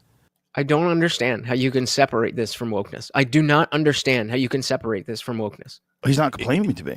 This is the thing, Joe. This is like punching jelly. No, but you don't. I mean, we can agree there. That was a little bit of projection, but it definitely is like punching jelly. We're trying to pin you down on just one thing that you want. And two people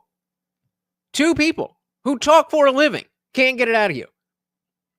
The rain. He doesn't like the rain. It's raining out here in Jersey, and it gets him scared. That's why I don't know if you could see, but he's shaking. He's doing his Chihuahua shake. He's shivering.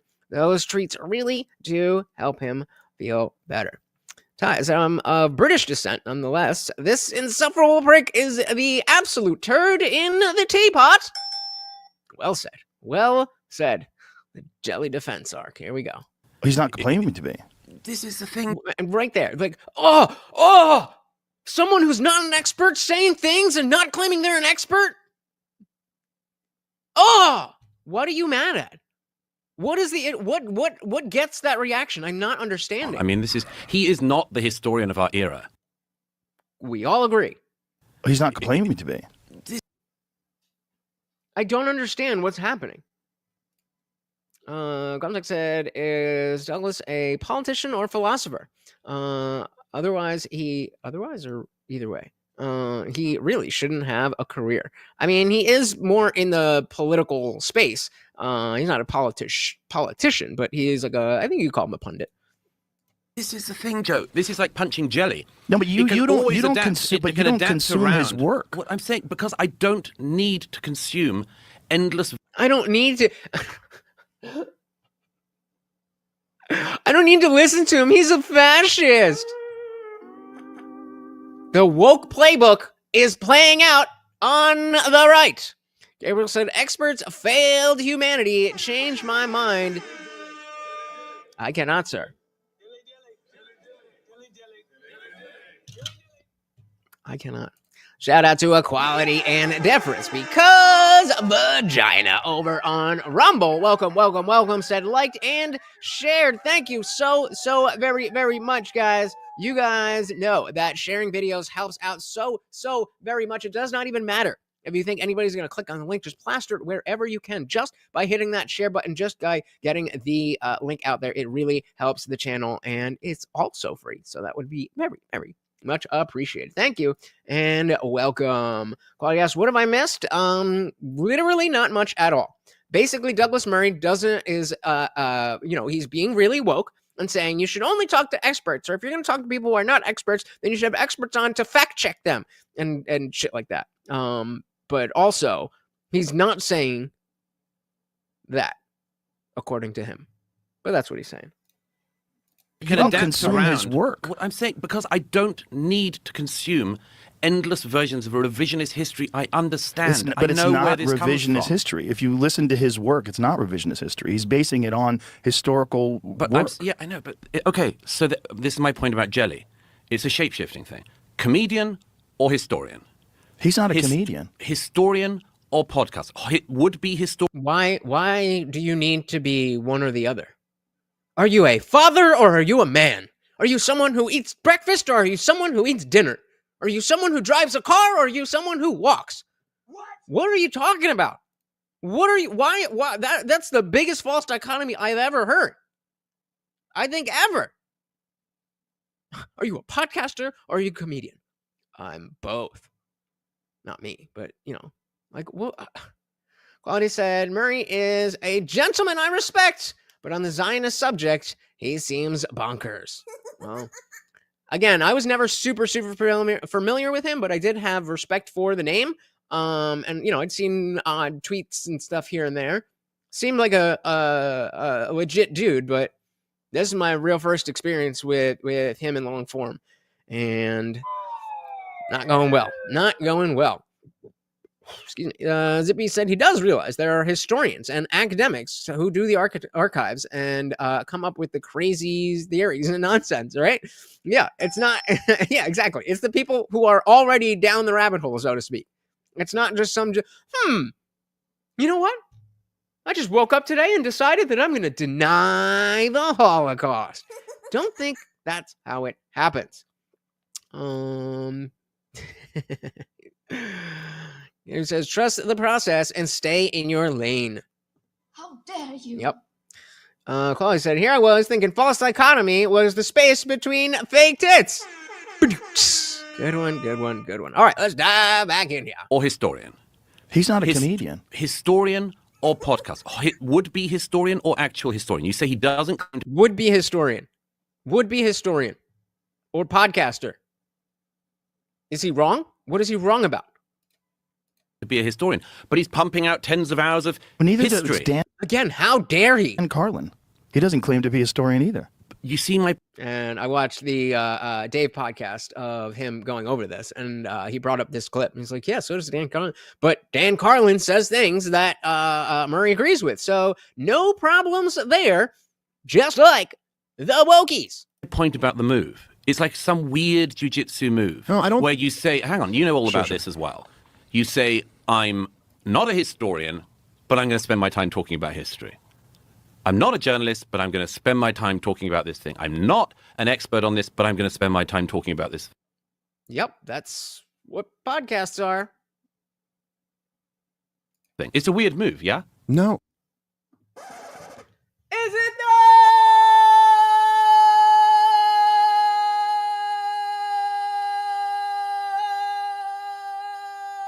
You don't think? No, I'm a free American. I can talk about You what I can like talk to. about Exactly. Why would you think it's weird to talk about a thing that you're interested in, even if you're not an expert? So What I you don't- so want. what is the I've point here? noticed you can, but So, but we what's all the can. point? The point is, what are you pushing? What are you watering? What am Why? I pushing? Yes. Liberty, free markets, peace, prosperity, not getting in another stupid catastrophic war, which we're on the precipice of right now. That's what I'm pushing. What are we on the precipice of? Well, I think weren't you just talking about it the other day? Everyone I hear on the inside says we're about to attack Iran. I think you just said something about that the other day. Am I wrong about that? I thought I saw in one of your interviews that you did. Possibly. No. Okay. That doesn't mean we are on the verge of a war. I mean, you keep referring to we being in wars. There's Yes, we are Americans, and so if we, America, get into a war, then we are at war. a very big difference between a country having a military that's engaged. So remember when we got all, I don't even remember what it was, when he got all pissed off over the semantics that Dave was using? Now, well, you keep saying we as if you're on the front lines. No, that's a pretty common colloquial way to discuss your country being at war. There's a very big difference between a country having a military that's engaged and a country being at war. This country has not been at war for 25 years. You have not been fighting for the American homeland for 25 years. Fuck you. Fuck you. Because maybe I personally haven't, but I have friends, I have family members, and so does damn near everyone else who actually have gone over there, gotten their legs blown off, lost their fucking lives. So you can get the fuck out of here. You have not been fighting.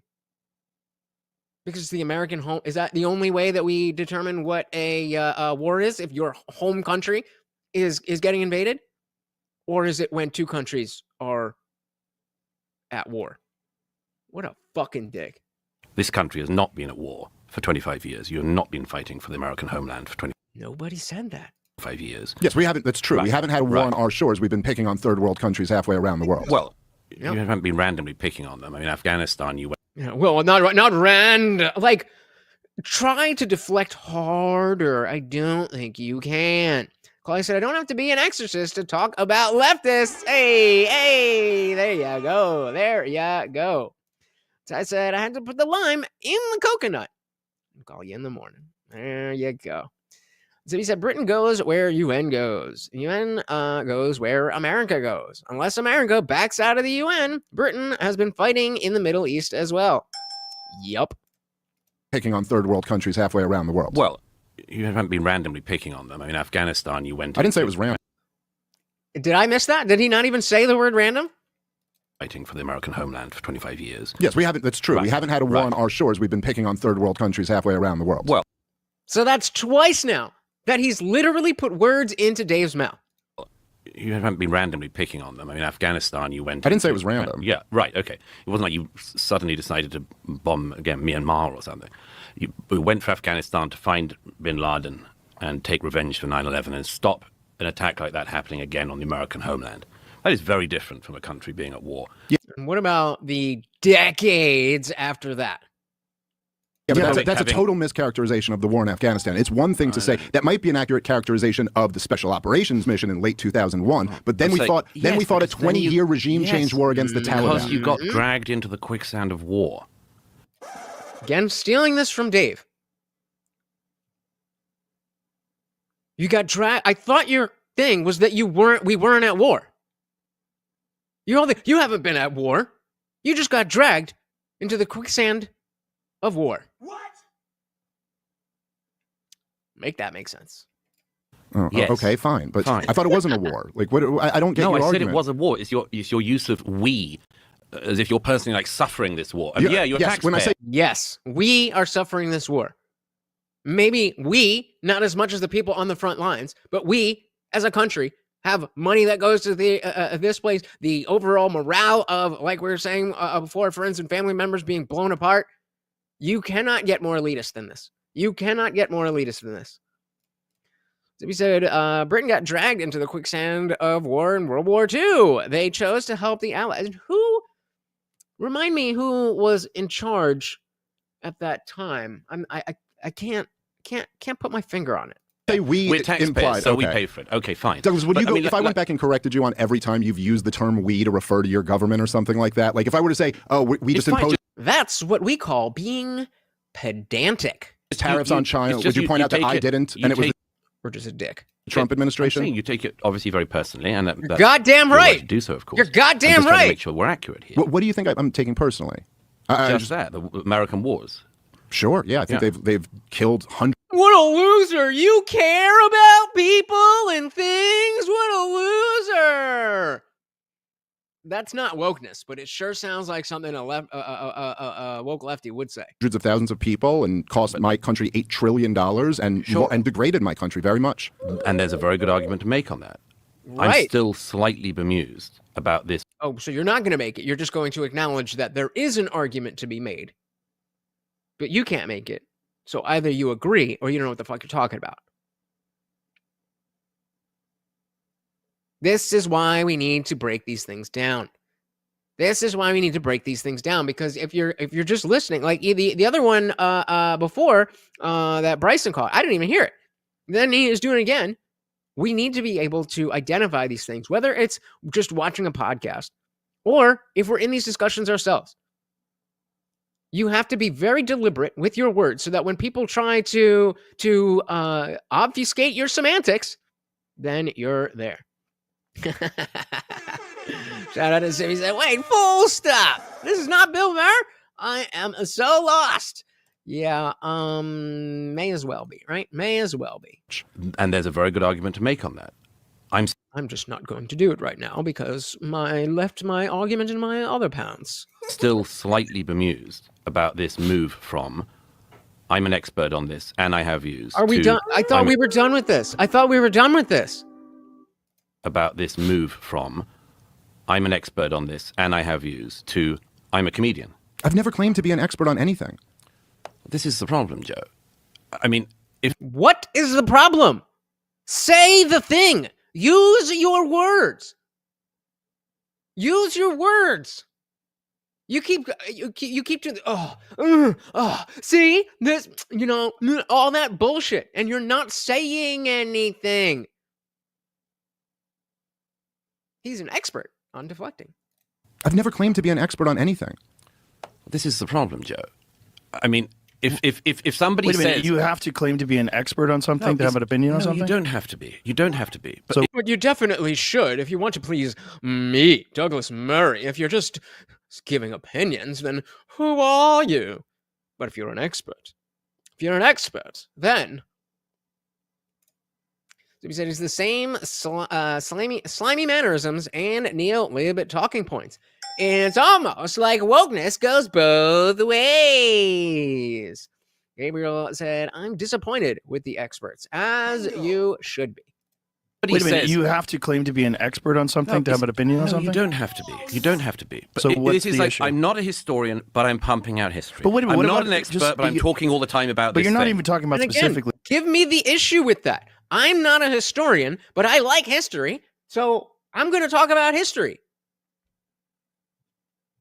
How dare you? On what he just said. No, I'm saying this is my point about this. He's like, bro, are you going to... My pet peeve. Like, are you going to address what was just said? What's This is the like, issue? I'm not a historian, but I'm pumping out history. But wait a minute, I'm what not about an expert, just- but I'm talking all the time about But this you're not thing. even talking about specifically on what he just said. No, I'm saying this is my point. Because I can't. I can't. If I addressed that, everybody would know how stupid I am. Oh, wait. That already happened. What? About this. You say, I'm not an expert. So what's the solution? To not talk about it? No, it's to have more experts around. Oh, that's experts- all we need. More experts. No, thank you. No, thank you. So he said, the experts say experts can do no wrong. Let the invaders have your daughters turn to Islam. Hail British. Allahu Akbar. Pretty much. Pretty much. To not talk about it? No, it's to have more experts around. Well, the expert To class hear- hasn't done a great I job, know, man. This is follow the science. absolutely, Yeah, but you know what? absolutely, I Okay, so agree. So then why are you appealing to them? I agree. The experts have been so wrong. That's why we need more of them. What? Make it make sense. Quality said, if Date is such a neophyte ignoramus, Douglas should be able to simply demolish his argument. Bingo. But he can't. He can't because he is posturing and virtue signaling.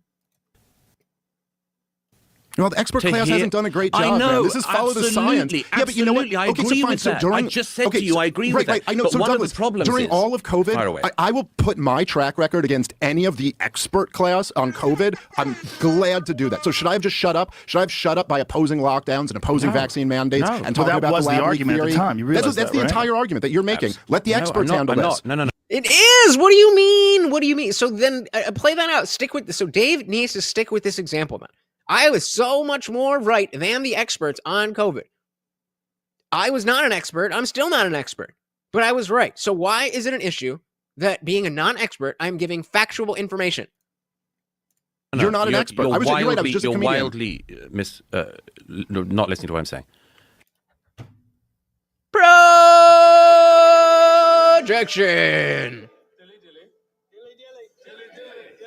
You remember we just talked about how Dave would make points and then you're not addressing those points? That usually happens when you're not listening. I think you have to take, I think we should agree perhaps on the following, that one major thing can break down in front of your eyes, or many major things. And it does not mean that every single one of the sewer gates should be lifted. Okay? Yeah, I get that point. But who's saying it should be? According to Douglas Murray, everybody except Douglas Murray. Well, just everyone who's not an expert, of course. I think this is a chatter on what is part of our side at the moment, is that a lot of the sewer gates are being lifted, sometimes by people who know that they're doing it, sometimes by people who don't, sometimes by people who say, I don't know, I'm just throwing it out there. And so how do we deal with that in a society when people are saying things that either don't comport with reality or undergird the culture that we want? We shut them up, of course. We make sure that they are censored. We do not platform them. Or wait, we just do better. But at the very least, there's some damn hygiene that should be required, isn't there? No. That's why free speech is free. Yeah, I'm not sure Right. exactly what you're asking, but sure. Just that. Yet again. Let's have a bit of hygiene on our own side, not lift every sewer gate. And when you say not our own side, let- you mean the right wing broadly speaking? Broadly speaking, and I'm sort of funny about libertarians. I'm never quite sure. I always think, I always say, I think libertarians are essentially the bisexuals of politics. They should just choose, Joe. They should choose. Yeah, just pick an expert. Just pick an expert, bro. Why would you have your own opinions? It's kind of, they just want everything at the buffet. That's very funny. Well, I think we want some things. I don't know. Okay, that's a weird way to put it, but Yeah, I get see your point. All right. Well, I mean, I don't know. It's not the worst joke in terms of comedy fact. Oh, they're libertarians, can't be, but it doesn't make sense. So. Look, I mean, essentially, I just And again, the question arises: equality and deference said, and naturally, an important question effervescence: who decides what constitutes as an expert? Well, Douglas is an expert on experts. He's not an expert himself, but he is an expert on experts. Glomtech said Douglas isn't a historian, so how can he even have an opinion on what historians or non-historians do at all? He can't unless he goes against his own argument. So he said this elitist attitude is so touchy-feely, feminist, liberal, woke, bull crap.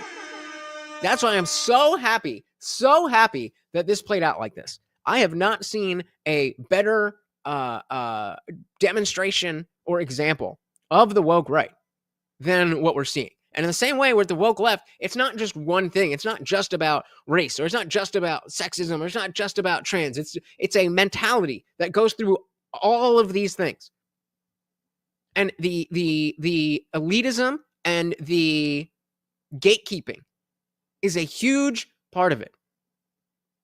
just don't. Maybe there's something I'm missing here. But if your argument is that, like, you're saying I claim to be an expert, but then I I'd say she's a little woke. have like a parachute to get out of it by being like, hey, I'm just a comedian who's just saying this. Yeah. But I don't think I've ever like really claimed to be an expert. I Why have are you opinions going around? on things. I know, but Because if I'm you're interested in not- these topics. Yeah, I know, but But what?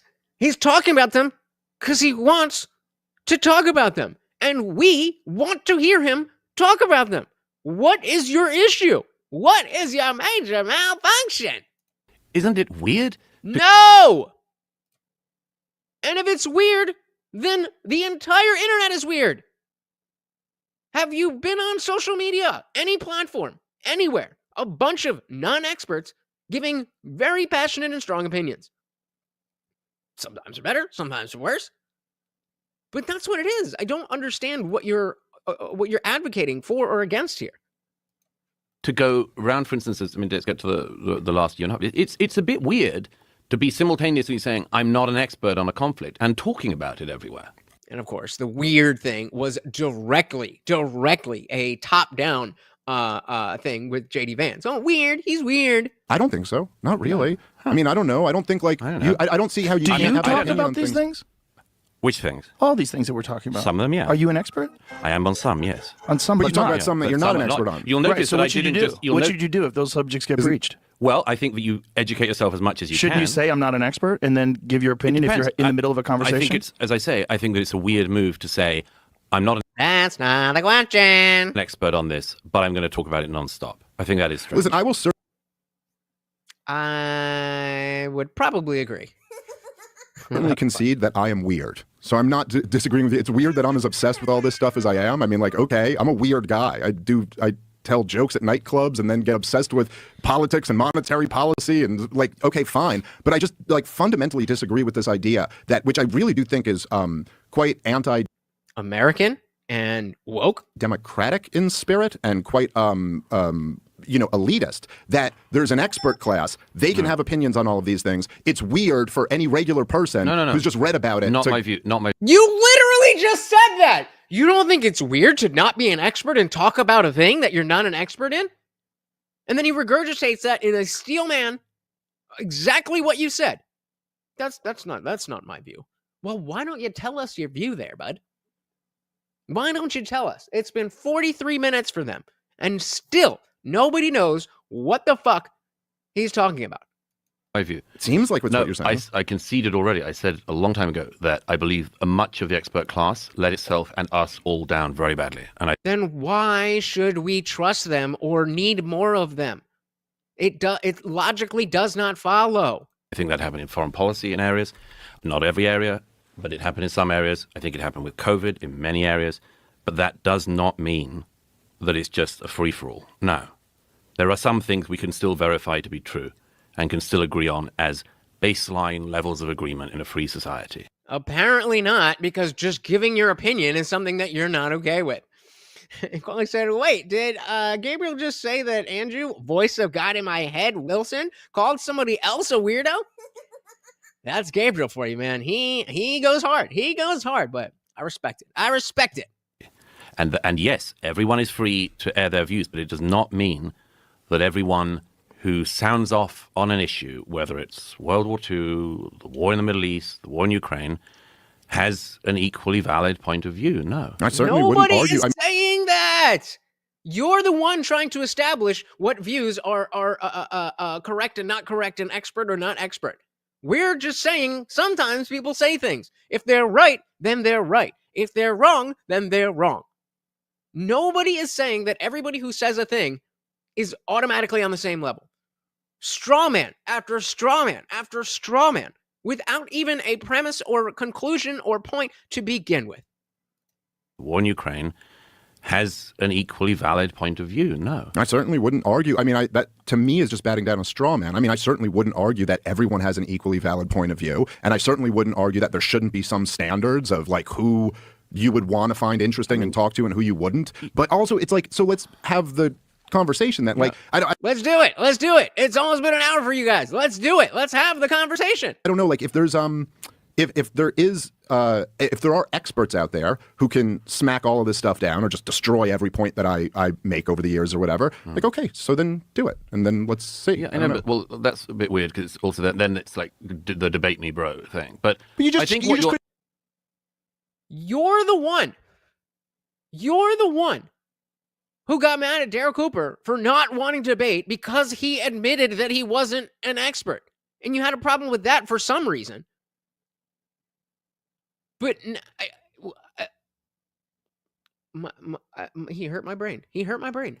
Well, that's a bit weird because also then it's of course it's weird. like the debate me bro thing. But you just I think criticize Daryl for not debating. No, it's fine. Yeah, I know. Let me just make the main point. I think what I'm trying to get at, Joe, is that it's a bit like the Twitter algorithm thing. And good catch, Bambi. How he keeps he's talking to Dave, and what I'm saying, Joe, like that's kind of disrespectful. Make the main point. I think what I'm trying to get at, Joe, is that it's a bit like the Twitter algorithm thing, which Like, why even say a name there? There's only the three of you in the room. You would only say Joe to exclude Dave from what you're saying. And I doubt that that's a conscious thing that he did. But it just shows the mindset. Exactly as Bambi said. He thinks that Dave is beneath him. Despite the fact that he's way smarter than Rogan and a better comic than Rogan. For some reason. Maybe because he lets him on his show. He has no problem with Rogan. Well, I mean, not no problem. He is bringing it up, but absolutely, it's so rude. It's slimy. The main point. I think what I'm trying to get at, Joe, is that it's a bit like the Twitter algorithm thing, which is, yes, everyone is and should be free to say what they like on Twitter, apart from whatever the very fringe things of like immediate incitement to violence and all that kind of thing. But we all know that one of the oddities of Twitter, including since Elon took over, is that what you hope is a restored marketplace of ideas ends up pushing you really crazy shit. Yes. And that is what I'm suggesting is happening on... Right. And your solution to that is just stop talking to those people. Because prohibition works every time. a podcast level and maybe on a wider level beyond that. I get stuff on Twitter I just do not want. I do not want a guy with 1,500 followers who's got some zany new view on something, who isn't an expert but is an expert, to be pushed at me. And or maybe. So there's this feature. I don't know if you guys know about this. It's relatively new, but if you're on X and you see something that you don't like, I forget exactly how to do it. You fucking block them. You fucking block them. If you don't want to see it, then don't look at it. This is 3 hours of experts. I'm glad it's not. Like said, that was intended. Slimy power play. Basically letting Dave know that his opinion doesn't really matter here. I agree. I think that is exactly what he's trying to do. Oh yeah, that's what he said from the beginning. He just was trying to walk that back when it was put in these words because that's woke bullshit. So he doesn't want to say the thing. So he's, dancing around it. But yeah, he wants to deplatform people who don't agree with him. And effectively, what is happening with the Twitter algorithm is happening everywhere else as well. And we're all for the open marketplace of ideas. I want that. I thrive in it. But it is different once you get into the thing of, is something manipulating the algorithm behind? Is the algorithm being pushed on me? Why am I being given this? Why? Somebody said, where is it? Dude has taken all the estrogen. Why am I not being given that? Why am I being constantly pushed this view? And I think that the answer to a great degree is the same thing in your world as it is in the Twitter world, which is... This is why TikTok is better.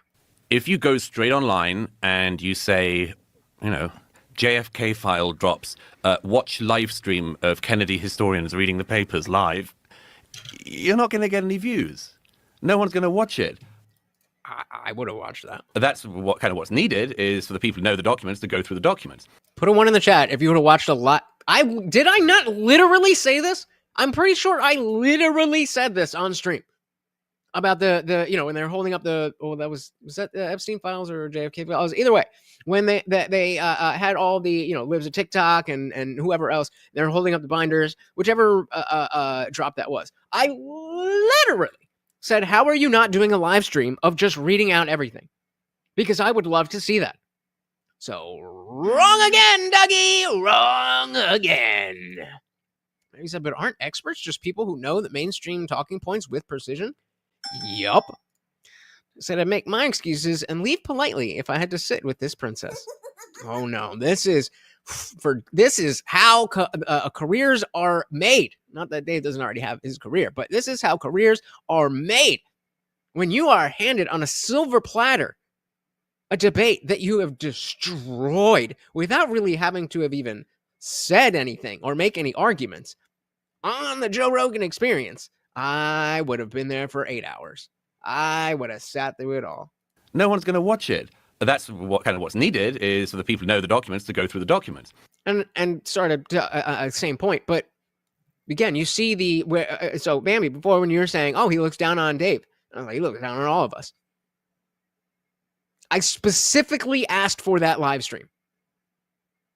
But, I'm just some dumb this, that, whatever. I'm not going to watch that. I just want to watch silly fails. But you and I know that if, as there was some guy who did immediately, you do something like live stream Mossad involvement in JFK, you're going to milk it. You're going to cream it online. The money comes in. I'm saying that there's a similar algorithm in all of our lives. And again, how dare people make money from their job? How dare people have a product or service that other people are willing to pay money for? It sounds like capitalism! Lives that we're not as aware of as we should be, which is that because we all know this at some level, that there are certain things that get a bit of your base going or get people going interesting and crazy, and then they start debating it and all that sort of thing. And that algorithm of online seems to me to be spilling into the real world. It's almost like those posts are made by real people with opinions and agency. And you don't need to be the sitting up on high determining what other people say or think. Just a crazy idea. I don't know. Guys, if you are new here, please do hit that subscribe button. I am live every Monday, Wednesday, Friday, 8 p.m. Eastern, and sometimes whenever I feel like it. So hit the subscribe and make sure you ring that bell. You can definitely also join the free Discord server. Let everybody know whenever I got a new video or a stream, and it's free. I don't disagree that there's certainly more sensationalist stuff will get you more clicks. I also don't think it's not really unique to social media or podcasting. I mean, this has been true. No, believe me, I write for the tabloids. Yeah, this has always been true. Right? So yet again, what is your point? What are we doing here? Okay, so it's kind of one of the problems I of don't think humanity. anybody's arguing against that. It's certainly never my intention when I talk to someone to try to get more views. It sounds crazy, but I'm only talking to people that I'm interested in talking to. And in Daryl's case, it's because I've been a listener of his podcast for years.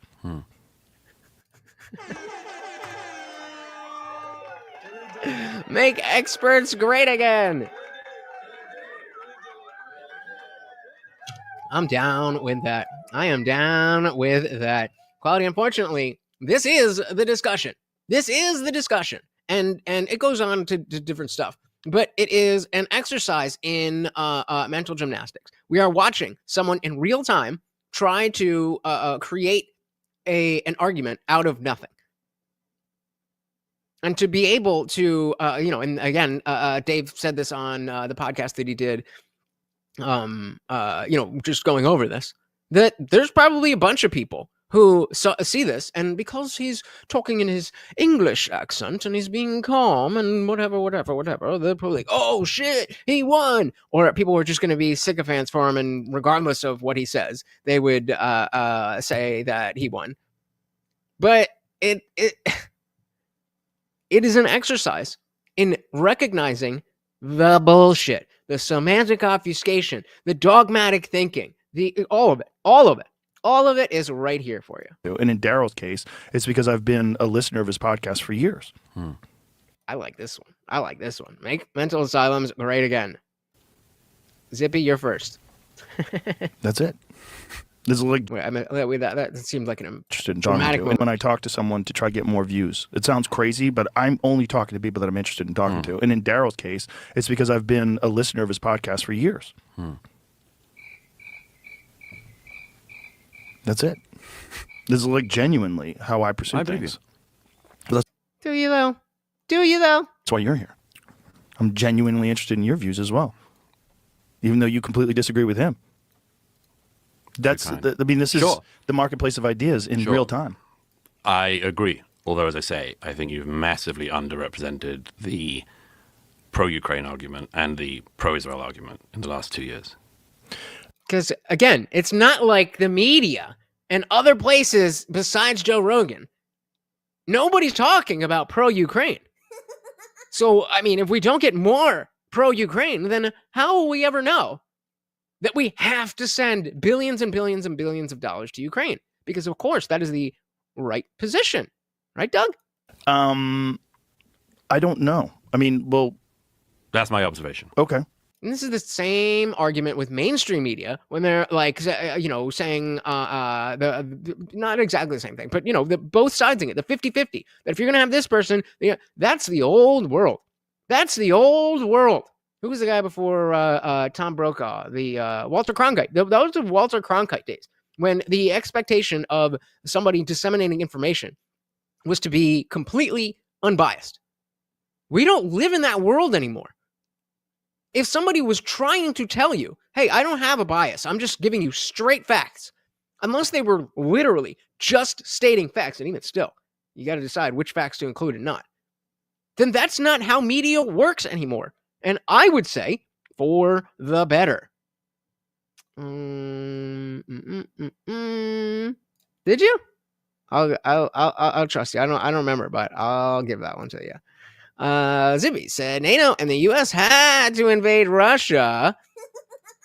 Terrorists to enslave Palestine had to invade Israel. Bailey said these wars are boycotts. Don't you guys read old newspapers and things? Nope, I don't. Shout out to Liberty Plus TV. Welcome to the party. Douglas thoroughly embarrassed himself, and it's amazing. Indeed it is. Welcome to the party. Guys, we got 2.5 minutes left on that swole goal. 2.5 minutes. Make me do some push-ups and get rid of these puny arms. $2 or more will do it. Let's go. You're totally allowed to have that observation. What's the pro-Ukraine argument that you think is not being represented enough? Well, my broad view is that, again, something to do with the algorithm, that anything that is conspiratorial about Zelensky or the Ukrainians in the conflict does very well. Anything that says, actually, the Ukrainian army is fighting to try to retain as much of their country as they can doesn't do as well. I think that everything that is pushing the idea that, for instance, the Americans caused it or something like that does well. I think everything that says, actually, in February 2022, Vladimir Putin's tanks invaded Ukraine and they shouldn't have done, doesn't do as well. I don't think I've ever heard anyone say that what Vladimir Putin did wasn't horrific. Nope. I'm going to skip ahead a little bit. It's more of the same shit. I remember right about, I think it was the 54. And by the way, Trump said that? I believe he said that Zelensky started the war, Yes, or something he like did. that, which is like, Being Trump said that. okay, all right, that's a little Did he bit really say ridiculous. that? he said Zelensky started the war and Zelensky was the dictator. Yes, okay, all right. What? So Trump said that? yes, but it was after He said Zelensky pissed him off. Zelensky started the war? Yeah, but this is how Donald Trump is. Love him or hate him, for better or for worse. Donald Trump, it's like if he feels that you disrespected him or came at him, he's going to be 10 times more vicious to you. By the way, this happened 2 weeks before the disastrous Oval Office meeting. Yeah. And I wrote the next day the cover in the New York Post, which was a big picture of Vladimir Putin with the headline, "This is a dictator." Just, again, as I say, not to lose track in all of the melee, not to lose track of the basic facts. Well, look, I will say this, as somebody who is, I'm very anti-war, broadly speaking. Wait, Dave Smith, anti-war? I don't know about that.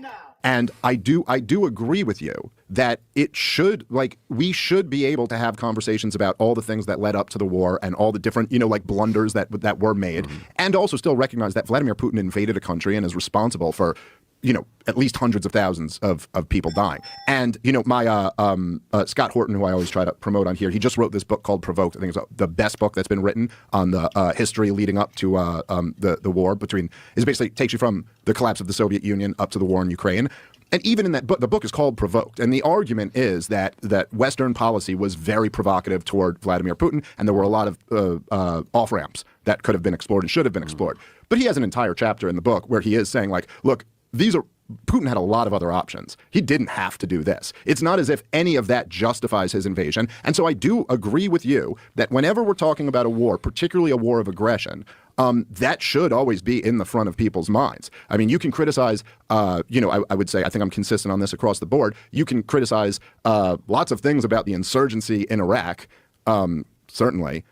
Well, if you're an expert. But you should remember that George W. Bush invaded the country when he shouldn't have, and based off lies. So I say that when my government does it, I'll say it when the Russian government does it also. That being said, there's a very strong argument that there were many policies that the U.S., NATO and Europe as well, but mostly the U.S. Not we, right, Doug? That were just almost like if you wanted to come to this inevitable conflict, this would have been the policy to pursue to give you the best chance to end up one there. of the, I was with a British military friend recently, and somebody asked, what does the fog of war mean? And he gave a brilliant example of what it means on the battlefield, which a lot of people don't understand. There's a version of the fog of war in history as well. The great Czech writer Milan Kundera had this beautiful phrase in a book of his from the 90s called Testaments Betrayed, where he said, if you did not join us at the very beginning of the stream, put a 1 in the chat if you think this is... Yeah, actually, don't remember. The odd thing I was going to make the point that he's talking so slow, but it didn't... about mankind is, he said, we walk through life in a fog, and we stumble along a path, and we create the path as we stumble along it. So that's not the interesting thing. The interesting thing is that when we look back, we see the man and we see the path, but we don't see the fog. Everything looks inevitable when you're standing in the present. Everything looks like it was going to happen this way. And yeah, but when they say, this is what's going to happen and this is why we want to do it, that's, I guess technically that's part of the fog of war, but a document is a document. A statement is a statement. He was a bit more lively a few minutes ago. It seems like he's had the life beat out of him, and now he's just taking up time, because I have information about this thing that's not super relevant to what we're talking about, but because I can say it and, my accent, I'll slow it down a little bit and give you a little bit of a break from destroying me. Shout out to Amanda Price. Welcome to the party. Very, very, very good to see ya. I said, gulag for you, comrade. Straight to jail. when you're standing in the present, everything looks like it was going to happen this way, and you have these endless, often fascinating, often futile explorations of what might have been. Yep, Equality says, Putin has been consistent over 15 years, saying what Russia would not tolerate. Poke the bear, get fucked up. Nyet means nyet. But it doesn't take into account the fog. That's a very good point. And the fog of Russia after the fall of the Soviet Union was pretty considerable. The efforts in the 1990s to bring them into a more obvious part of the international order Spit it failed. out, bro. And my own view has always been that, in part, we missed an opportunity to pay a kind of civilizational respect to the Russians, which they deserved. But also throughout the period that people now say there are all of these off-ramps, and now so many people claim that NATO went around the region desperately trying to provoke the Russians into some kind of war, or inevitably leading them that way because of NATO expansionism. They never take into account what was, in my memory and experience, very clear, which was NATO didn't go around recruiting. People came to NATO. Yeah, no fucking shit. What is that supposed to mean? Hey, you're surprised that people want to be defended by the greatest defense available to humanity. Which was, NATO didn't go around recruiting. People came to NATO.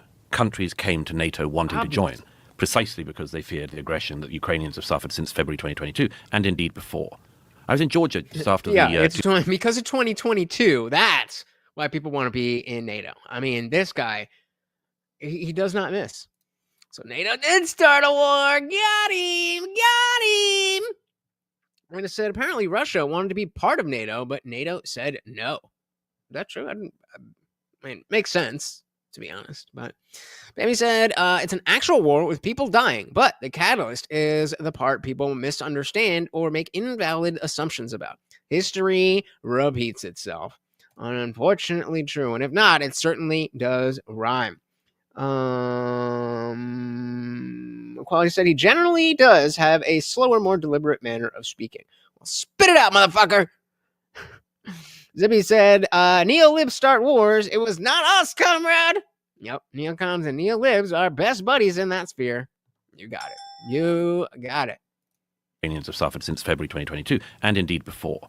I was in Georgia just after the 2008 war began, the country, not the state. Always has to be confirmed, otherwise people are like, what? Right. Who invaded Georgia? You attacked Georgia? They're the bastards. But I was in the country What's of Georgia, going on in and Putin had tried to invade them and had seized South Ossetia and Abkhazia. And they were desperate to join NATO. In fact, they were desperate to join the European Union. I rather frivolously said to a Georgian friend, if you want, we can swap. You can take our British membership of the EU. But in the NATO thing, they were Put a one in the chat if you think that Doug don't fuck good. desperate for it. And they were desperate for it precisely for the reason that many of the Ukrainians were desperate for it, which was only way to stop Putin expansionism. So, you know, in the whole fog of the post-Soviet era, that is one of the many things that gets left out of the conversation. And by the way, Putin's actions in February 2022 and since... and nothing before. Nothing before. Has nothing to do with NATO. Nothing before 2022. all he's done is provoke two new countries to join NATO, and his borders with NATO have grown. That's true. Finland and Sweden wanted to join. And the only reason Finland and Sweden wanted to join was because they too are scared. It's a heck of a thing to get the Swedish to join a military alliance. It doesn't come easy to them. It doesn't come natural. And these countries joined because, like Georgia, like Ukraine, they desperately feared Putinist expansionism. And they weren't wrong. Okay, but You don't fuck. You don't fuck. This guy fucks. Duh. Well, I was pointing the other way, but this guy, you know what I mean. Liberty Plus said, can we slap a tariff on Douglas Murray? I don't think so, but I would absolutely love to. Okay. Maybe said NATO is a bully coalition to insert regime changes, export boycotts and sabotage, etc. What do you think happened to Germany? Not by NATO, but an international coalition. They got fucked. You said, then they should have let Russia in and parlayed with Russia. NATO wanted war. I don't. Is that true? They were trying to bring Russia into NATO. I kind of thought that the entire purpose of NATO was against the Soviet Union, but maybe it was after the fall. I mean, you guys let me know. Ukraine, Somebody they look it up. desperately feared Putinist expansionism. And they weren't wrong. okay, but I get your point. First off, the war in Georgia in 2008 actually came, what was it, 2 or 3 months after the Bucharest summit, where NATO announced that Georgia and Ukraine would be entering NATO. So just making that point that the NATO aspirations came first. But listen, I don't think you're wrong. I don't think anybody is ever implying that like we've expanded NATO through force and that the countries who were joining, or at least the governments of the countries who were joining, didn't want it. Although Yes, you must take the best defense known to humanity. What? No. We will not take no for an answer. We will protect you without asking for anything in return. in the case of Ukraine, there's a great piece in the Washington Post about this in 2006, where joining NATO was actually very unpopular. And there was Right, but I mean, no, I don't know. I'm genuinely asking. great piece in the Washington Post about this in 2006, where joining Okay, so Amanda said it was after the Soviet Union, Russia wanted to join NATO, but without Russia to fight, there's not much a point to NATO. So NATO said no. That makes a lot of sense. That makes a lot of sense. That's disappointing. That's disappointing. Because, of course, like, yeah, I mean, think about that. Think about that. If, like, I'm certainly not a globalist, but there is absolutely ways to see global just harmony as best as it can be. If that's out there, that's a good thing. But clearly, they needed war. He said NATO should have been disbanded. They have the UN, for Christ's sake. Yep, get rid of them both.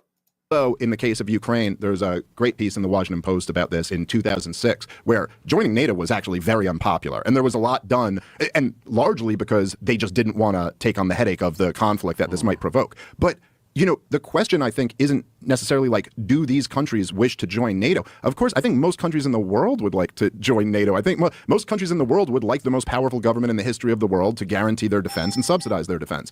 Obviously. And yeah, making a lot of sense here, man. A lot of sense. The question is that in America's interest? And in terms of your point of seeing through the fog, I mean, look, there was, as you know well, in the late 90s, during the first round of NATO expansion, there was a lively debate amongst this. And I don't mean a debate amongst outsiders or experts or whatever. I mean, within the real deal experts, the wisest graybeards in the national security apparatus, there was a real debate with at least 3 secretaries of defense who warned against this. Robert Gates, Robert McNamara, William Perry, the secretary of defense at the time, almost resigned, said his biggest regret in life is that he didn't resign over it. George Kennan was able to see right through that fog. He literally said, the Cold Warrior, founder of the containment strategy, saw right through that fog and goes, this will inevitably lead to a conflict with Russia. And his exact words were, and then when there's a Russian response, everybody will say, look, this is why the deep state controls everything. What do you mean? Everything! with Russia. And his exact words were, and then when there's a Russian response, everybody will say, look, this is why we needed to expand NATO. But the point here is, okay, even within that deep debate, which there were lively debates about, even the people who were on the pro-expansionist side of things, like Henry Kissinger, even he said Ukraine would have to be a special arrangement. Ukraine will not come into NATO because obviously that's leading to a war with Russia. And so I don't think it's unreasonable, and I think this is a fair thing that we should do in all conflicts, is like to have, as Mearsheimer puts it, to have strategic empathy, to say like, hey, listen, let's reasonably place ourselves in the other person's shoes and say, how would we react if somebody was expanding their military alliance that is explicitly anti-us and is bringing it up to our borders and now is openly for years and years and years saying that we are going to bring your largest neighbor, where you have very important strategic interests from your point of view, into our military alliance, and you are saying over and over again, this is our brightest red line. Do not do this. And then they keep flirting with doing this over and over. Then they back a street putsch that overthrows the government there. Don't you think maybe that would be a provocation? Well, technically, yes, but since you're not an expert, then I don't have to engage with you because that's racist. First of all, 2 things. If you want that strategic empathy that Mearsheimer, I'm not an admirer of, but if you want to do that, you can do it the other way around as well, surely. Yeah. I mean, do the same thing with the Ukrainians. Do the Absolutely, same thing yes. with the Latvians and others. Yeah, but I would never, Douglas, but my response to you was never, I can't understand why the Latvians or the Lithuanians would want to be in NATO. I understand, right, yes. Right. And I can understand why Russia thought that Ukrainian membership of NATO was a red line. I can understand that. But that wasn't why Putin invaded in 2022. Okay, what 2022 was based more on 2014 and stuff before that, right?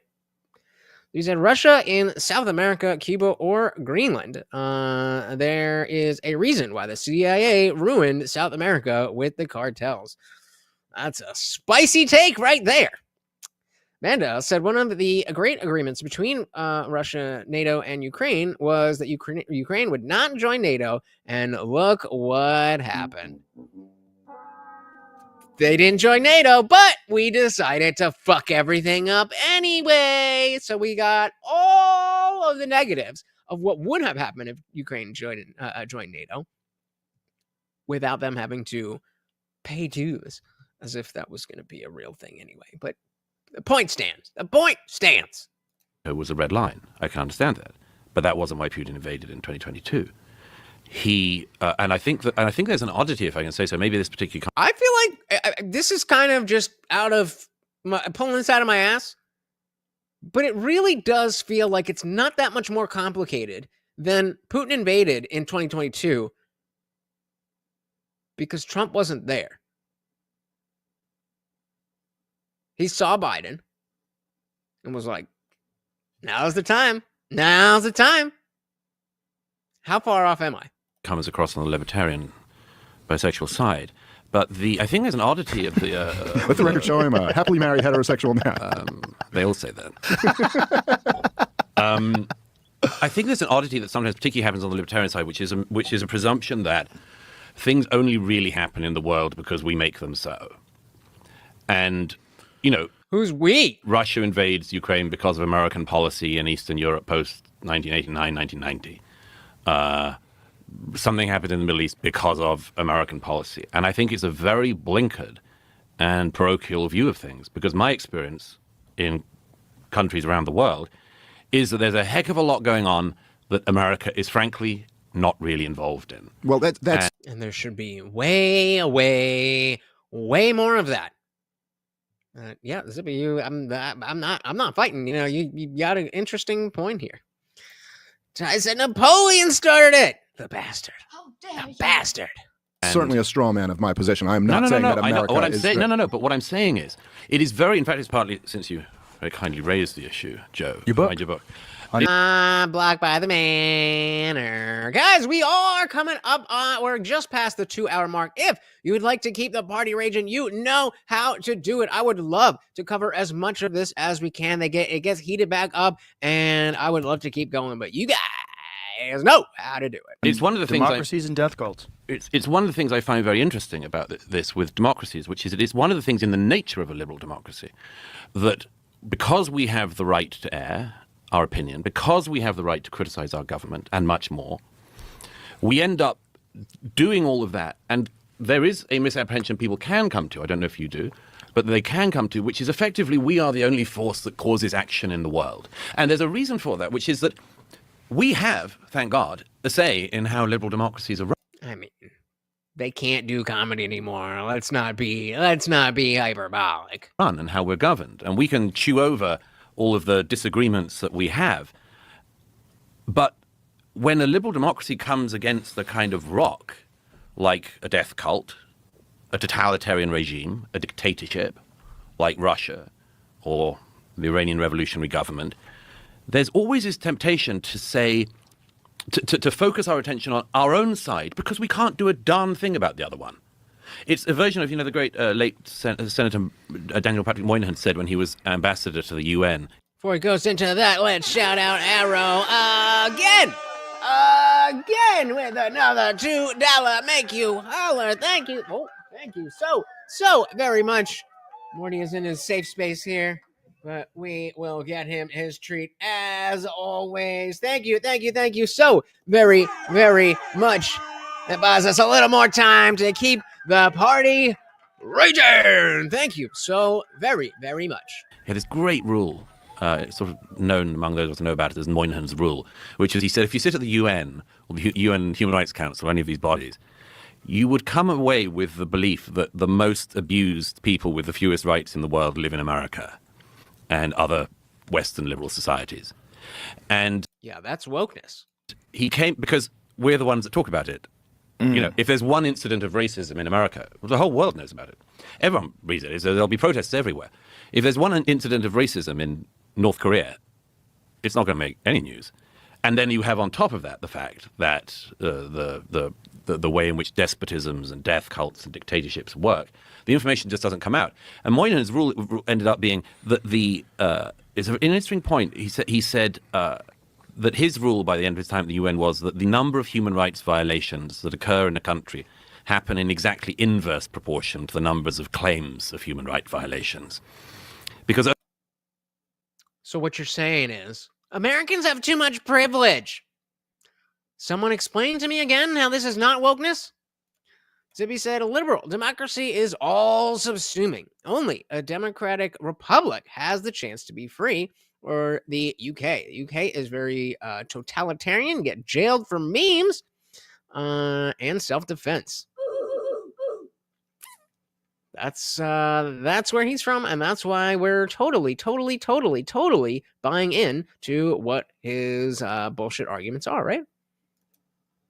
Heading out, Arrow. Thank you so very much for stopping by and donating to the cause. Very much appreciated. You have a fantastic night. Exactly inverse proportion to the numbers of claims of human rights violations. Because only the countries which care about it and which such things can be aired in are ever If y'all ain't going to pay me, can we at least hit the like on Arrow's super chat? Come on now. going to get it out.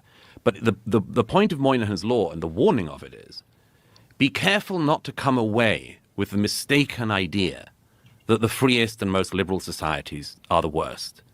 And I think there's a version of Moynihan's law that applies, whether it's to the Middle East, to Ukraine and Russia, which is we come away with this, people may come away with the impression that the bad things in the world effectively all come from here. And there is quite a lot to be said for some of that, but there's not everything to be said. And much of the world runs on a dynamic and a dynamo, which you can't do a darn thing about, other than to try to understand it. So what you're saying is the world is complicated. Spicy take there. I don't know. That's a controversial take, that the world is not so simple. As we said, dude, is a total neolib. Dogma, dogma, dogma. Yes, woke, but 20 years ago, a neolib died in the blue death cult of suicidal empathy. That's why the woke right is different than the woke left, but woke nonetheless. Yeah, okay, so I mean, again, I certainly... There is truth to a lot of that, and I think that is a fascinating kind of dynamic where there is something about kind of like, you know, I noticed this even just with my own kids. Like, it's like, and people, when you have kids and you raise them really, you know, like you're really sweet to them and you don't hit them and you give them a good life, small things end up becoming huge, like things in their mind. Like someone pushed me at the playground and it's like, whoa, this is, whereas like the way I grew up, that would have just been kind of like a non-event. But anyway. Thanks, Gen X and boomers, for making us that generation. I think it would be certainly incorrect to assume that everything that happens bad in the world is somehow a consequence of U.S. meddling. I also think that there's people on the other side here, maybe the people who are more neocon-leaning, more war hawky-leaning, they have a tendency to only focus on the bad things that everybody else does and act like our policies have no impact on this. us. Be ridiculous. So very specific. Exactly. So you can play that both ways. You can, it's complicated. It's nuanced. Again, not a spicy take. Not a spicy take. For someone who's trying to posture themselves as, if not an expert, someone who can determine who and who is not an expert. Your take is the world is complicated.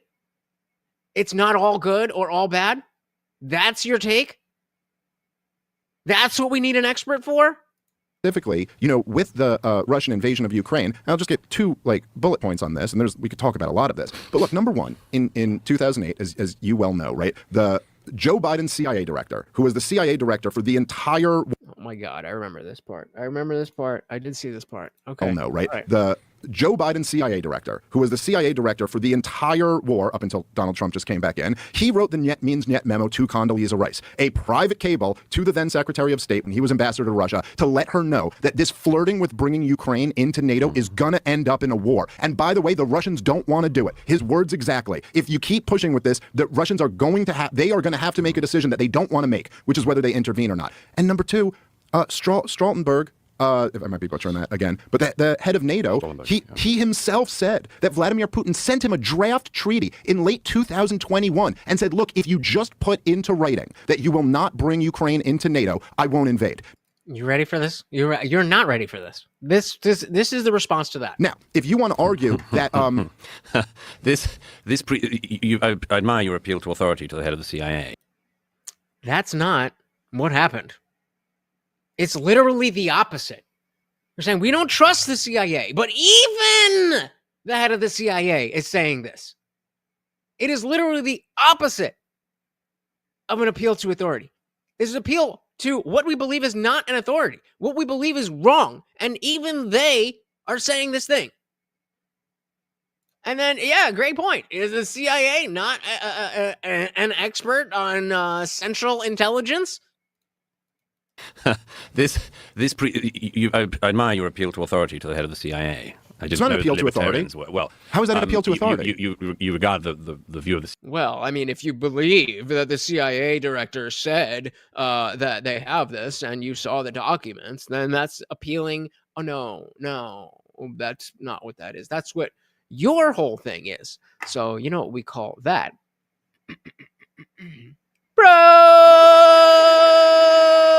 Projection.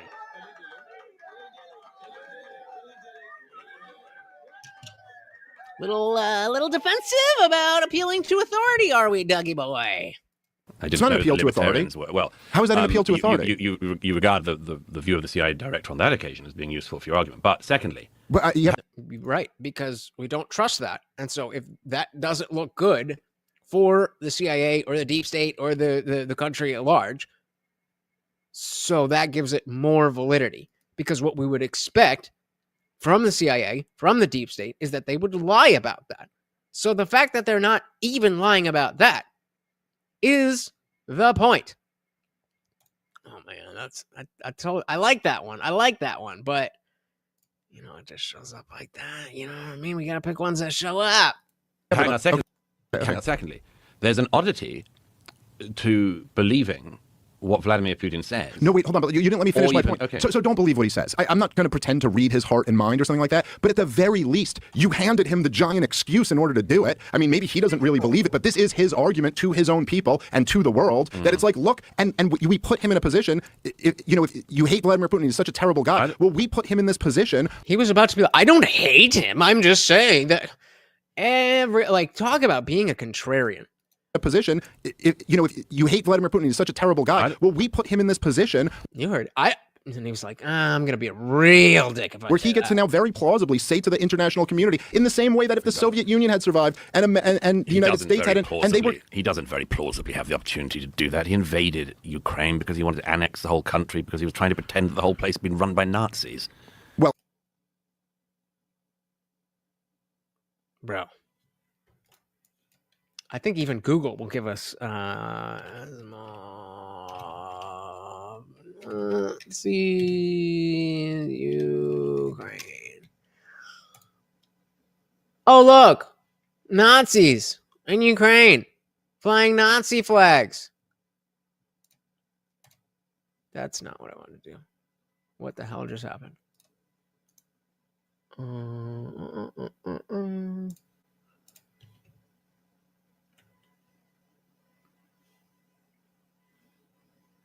I mean, what are we doing here, pal? What are we doing here? Well, I mean, okay. He wanted to annex the whole country because he was trying to pretend that the whole place had been run by Nazis. There we go. There we go. I like that. I'll drink to that. I'll drink to that, baby. Let's go. Let's go. Let's go. You said, and what gave him the chance to invade NATO? Ukraine because he wanted to annex the whole country because he was trying to pretend that the whole place had been run by Nazis. Well, I mean, okay, the whole place wasn't run by Nazis. There's certainly worse than Nazis there. This is what he told the Russian people. He also brought up, listen, when he you announced... can lie an awful lot when you're a dictator, and you have the ability not just to run all of the media, but to kill your political opponents. I wish Dave would go a little bit harder, and he addressed this in the podcast that he did covering this, that he's like, he's trying to be respectful to Rogan because Rogan wanted a civil discussion, and he wanted to go hard, but you can see how quickly he backs down. Like if he's talking, even in that exchange right there, where he was laughing about the point that Dave was making, that Dave just stopped. I'm like, that's not super typical Dave's. By Nazis. To now very plausibly say to the international community, in the same way that if the Soviet Union had survived and the United States hadn't, and they were... He doesn't very plausibly have the opportunity. And just stops. That's not typical. That's him purposely. This is lie an awful lot when you're a dictator, and you have the ability. And again, right there. He also brought up, listen, when he you announced... can lie an awful lot when you're a dictator. And you can see the frustration on his face. And you have the ability not just to run all of the media, but to kill your political opponents. I mean, you can do an awful lot. Sure. None of this. I just got back from Ukraine again the other week, and it's so weird. I saw the if you know, you know. The Oval Office meeting as it happened from a trench in the front line between the Russian and Ukrainian positions in the east of the country. And it was so weird seeing the way in which this country's territory was being talked about by outsiders, and particularly by America, because there's so many oddities about it. But the people who are fighting there, the soldiers on the front lines. I hope that whatever you're saying is not, kosher, so to speak. I have no idea what you're talking about, but I'm hoping other people do. Like the ones I was with, they're not fighting against Putin forces because of NATO expansion or anything. They're fighting because he lied to his own army, he lied to his own people, he lies to the world, and he decided he wanted to gobble up Ukraine because he wants to reconstitute the Soviet Union. And as a result, these young men are in dugouts in the middle of winter fighting Russian soldiers because the Ukrainians' homes are 30 kilometers behind them. It's almost like if we let them lose, then a lot of people would not have died. And we're not winning anyway. They are not winning anyway. It seems like a lot of money and death that we didn't need. Russian soldiers because the Ukrainians' homes are 30 kilometers behind them. And I think among much else, that's stuff that cannot be forgotten about. None of this is simply about NATO expansion or this or that. It's about a country whose people are suffering in their third year of war. And why is that war in its third year? This is, again, a woke mentality where you can just look at things in a vacuum. And, well, the Ukrainian people are being oppressed. Therefore, any means to stop that is justifiable. And it's almost total war. It's as much total war as we've got in the modern age. And But that's not.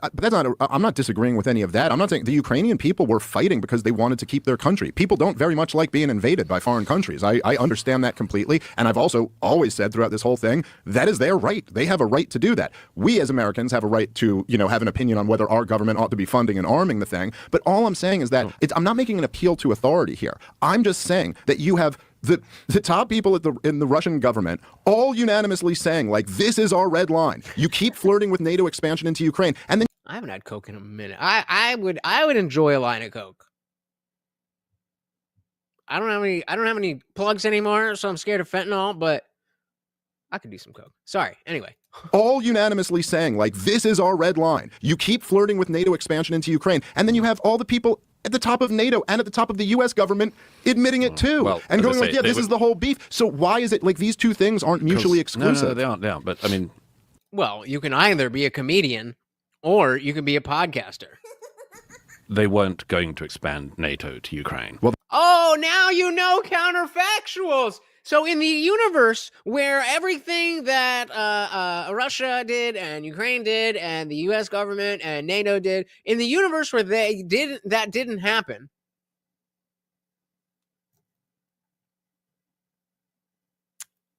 of course, as a skeptic, believe nothing except that anything is possible. Okay, maybe it is possible that you know what was going to happen in a counterfactual with war. Counterfactual just meaning a thing that didn't happen, but if it did, then, what he's saying. Wish I had that skill. No, they aren't. But, I mean, they weren't going to expand NATO to Ukraine. Well, they kept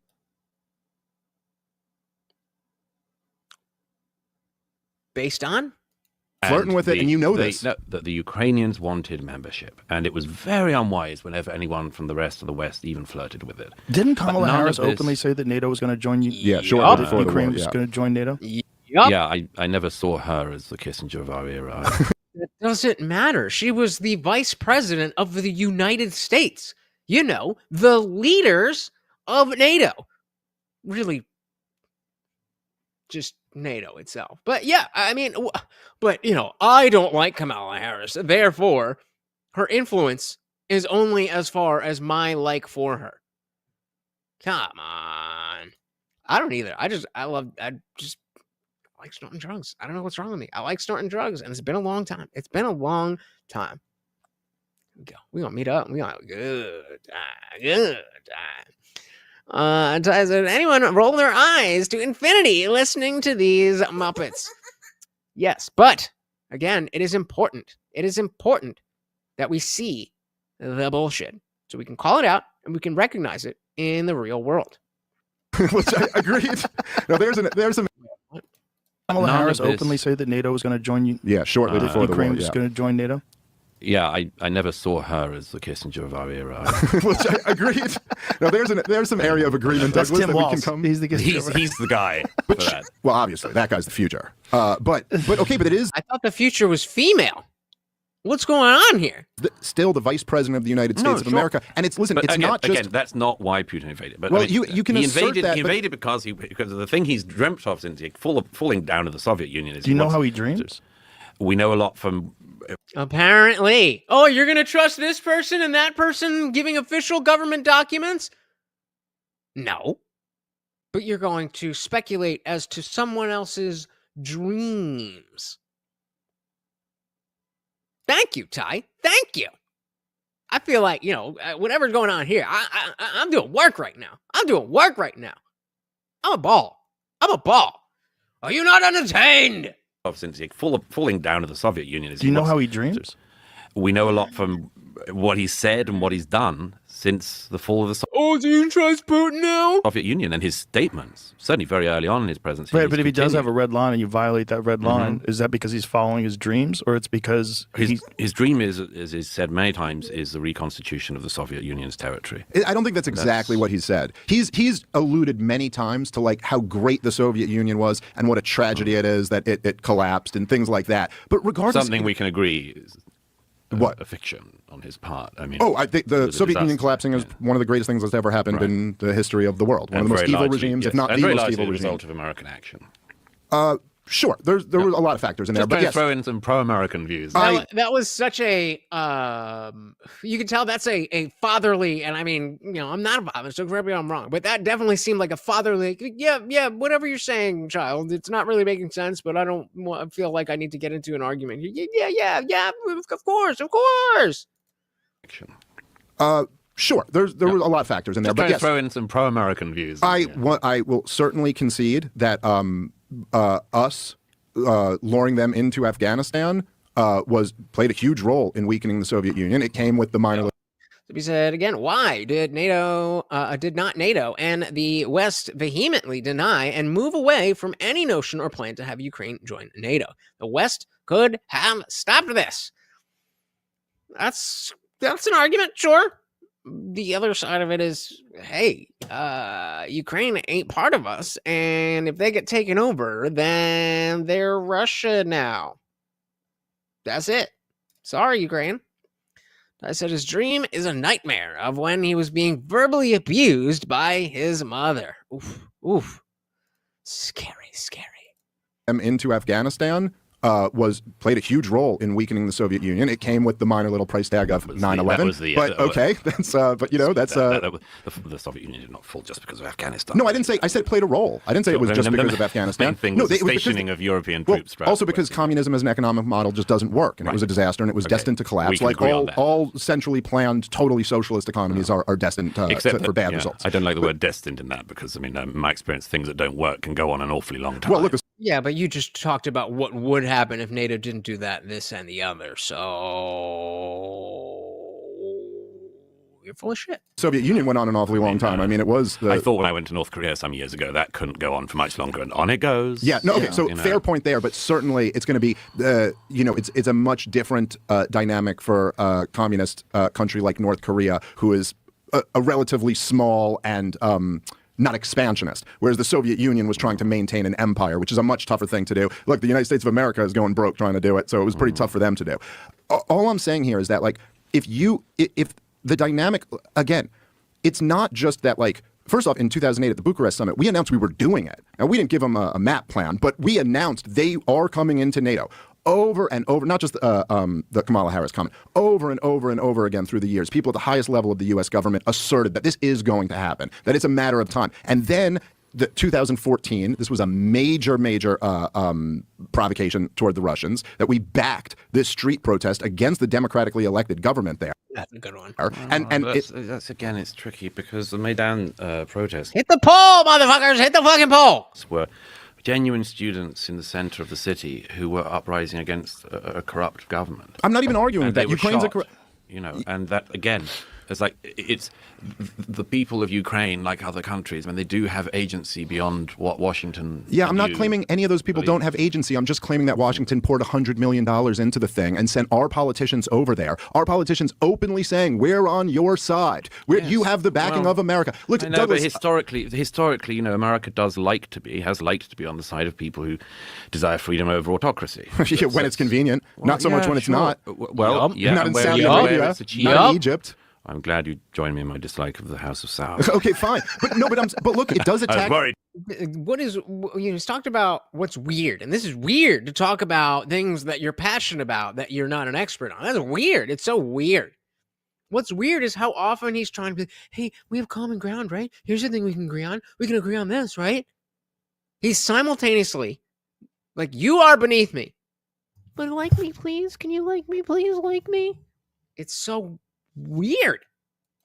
Oh, God damn it. I'm glad you joined me in my dislike of the House of Sour. Okay, fine. But no, but look, it does I attack. was worried for a moment there. Yeah, but it does attack your central point there, that it's like, no, I'm sorry. Like, see, this is my beef. My beef isn't ever with talking about the corruption or the evil things that other governments do. What I don't like is this whitewashing over our own corruption and the evil things that are. The idea that America, we have a history of just standing with the people because we love democracy so much. No, we use that as an excuse when we think it's in our strategic advantage. We will overthrow democratically elected governments with no problem, which, by the way, Yanukovych was democratically elected with elections verified by the EU. But I'm not denying any of those kids had agency, and I'm sure a lot of them were protesting against their own corrupt government. But the point is that, like, look, imagine on, I think it was Jeffrey Sachs came up with this, isn't mine, but imagine on January 6th, if like Chinese politicians were coming over and handing out sandwiches to the rioters and saying, we have your back. I mean, listen, we would lose our collective minds if another country came in and did something like that, okay? But I mean, we lost our collective minds about Vladimir Putin installing Donald Trump, and it was all just completely made up. It wasn't even a real thing. But so to think, okay, well, those we people didn't lose our minds on that. A certain subset of the mainstream media lost their minds, yes. For me, being,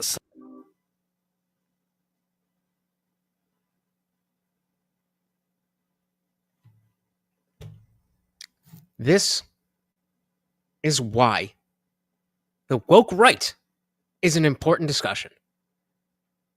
It's a silly label and this and that. Yeah, sure. But there is a sect of people who are importing all of the mentalities, all the ideas that we spent the last 8-10 years fighting against from the left. They're now importing that into our own party. The MAGA party, not the Republican Party. I don't want that. I don't want that. If that's going to be what the Republican Party, the conservative, I don't want that.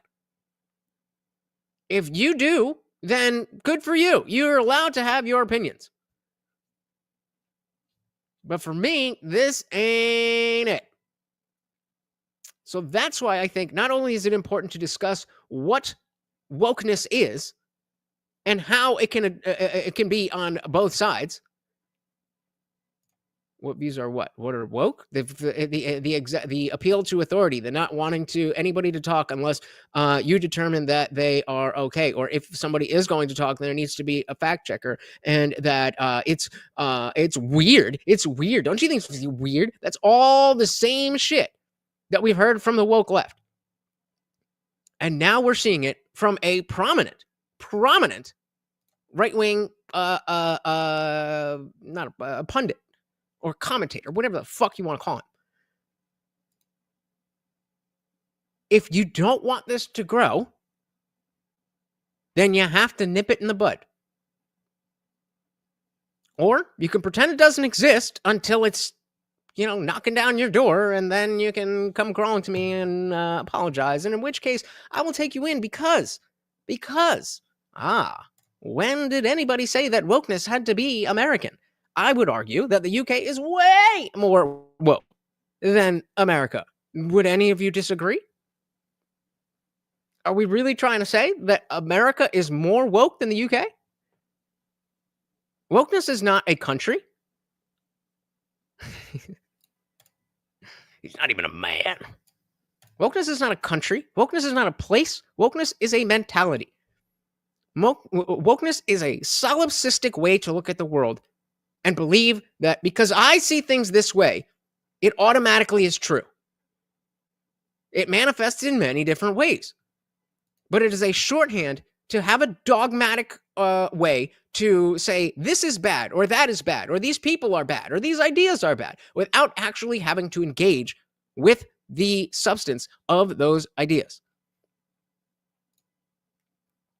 They are, but they're not American, so why would I care about his political views? Because he has a lot of American people that listen to him. The same reason we should care about Hassan's views. The same reason we should care about Destiny's views. The same reason we should care about Nick Fuentes' views. Well, maybe not so much anymore, but because it's not just about you. It's not just about me. It's not just about the people that we like. It's about the people who vote in our system. It's about the people who listen to this and hear it and resonate with it and think that, yeah, you know what? When the left was talking about only the experts should be able to talk, that was stupid. But now that there's some opinions that people who have voted the way that I voted disagree with me, I want to shut that down. Again, wokeness is not always the same thing. If we talk about the woke left, sometimes we're talking about people pushing racist stuff and anti-white stuff. Sometimes it's pushing, Mary Sue characters as, oh my God, boss queen. Sometimes it's just feminism. It's all the same thing. And we all agreed upon that. Nobody was confused. Once woke went from, the black people talking about being aware of what's really going on, and it became attached to politics. Nobody was confused. Nobody was confused. Well, except the wokies. Nobody was confused as to what woke meant. We were all able to be, that's woke. Fuck this woke shit. The fallacy is that it can only appear on the left wing. You saw it right here. You saw it right here. So, big thank you to all of the donations. We had Arrow coming in hot. Thank you. And a big shout out to the sponsor, Josie Hernandez. Thank you. So very, very much. Oh, wait.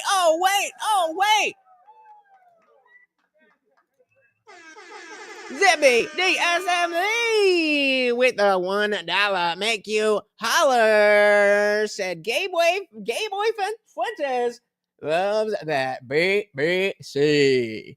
Well, if anything, it's destiny. I'm not going to go there. But thank you guys so very, very much for hanging out. I hope you will join me in the after party if you are a member. And if you're not a channel member, you can still join the Discord. It is absolutely free to join. And we are definitely 24/7 just having interesting conversations. It's a great place to meet people. It's a great place to hang out. And again, there is a way to get your membership permissions without even having to pay a dime.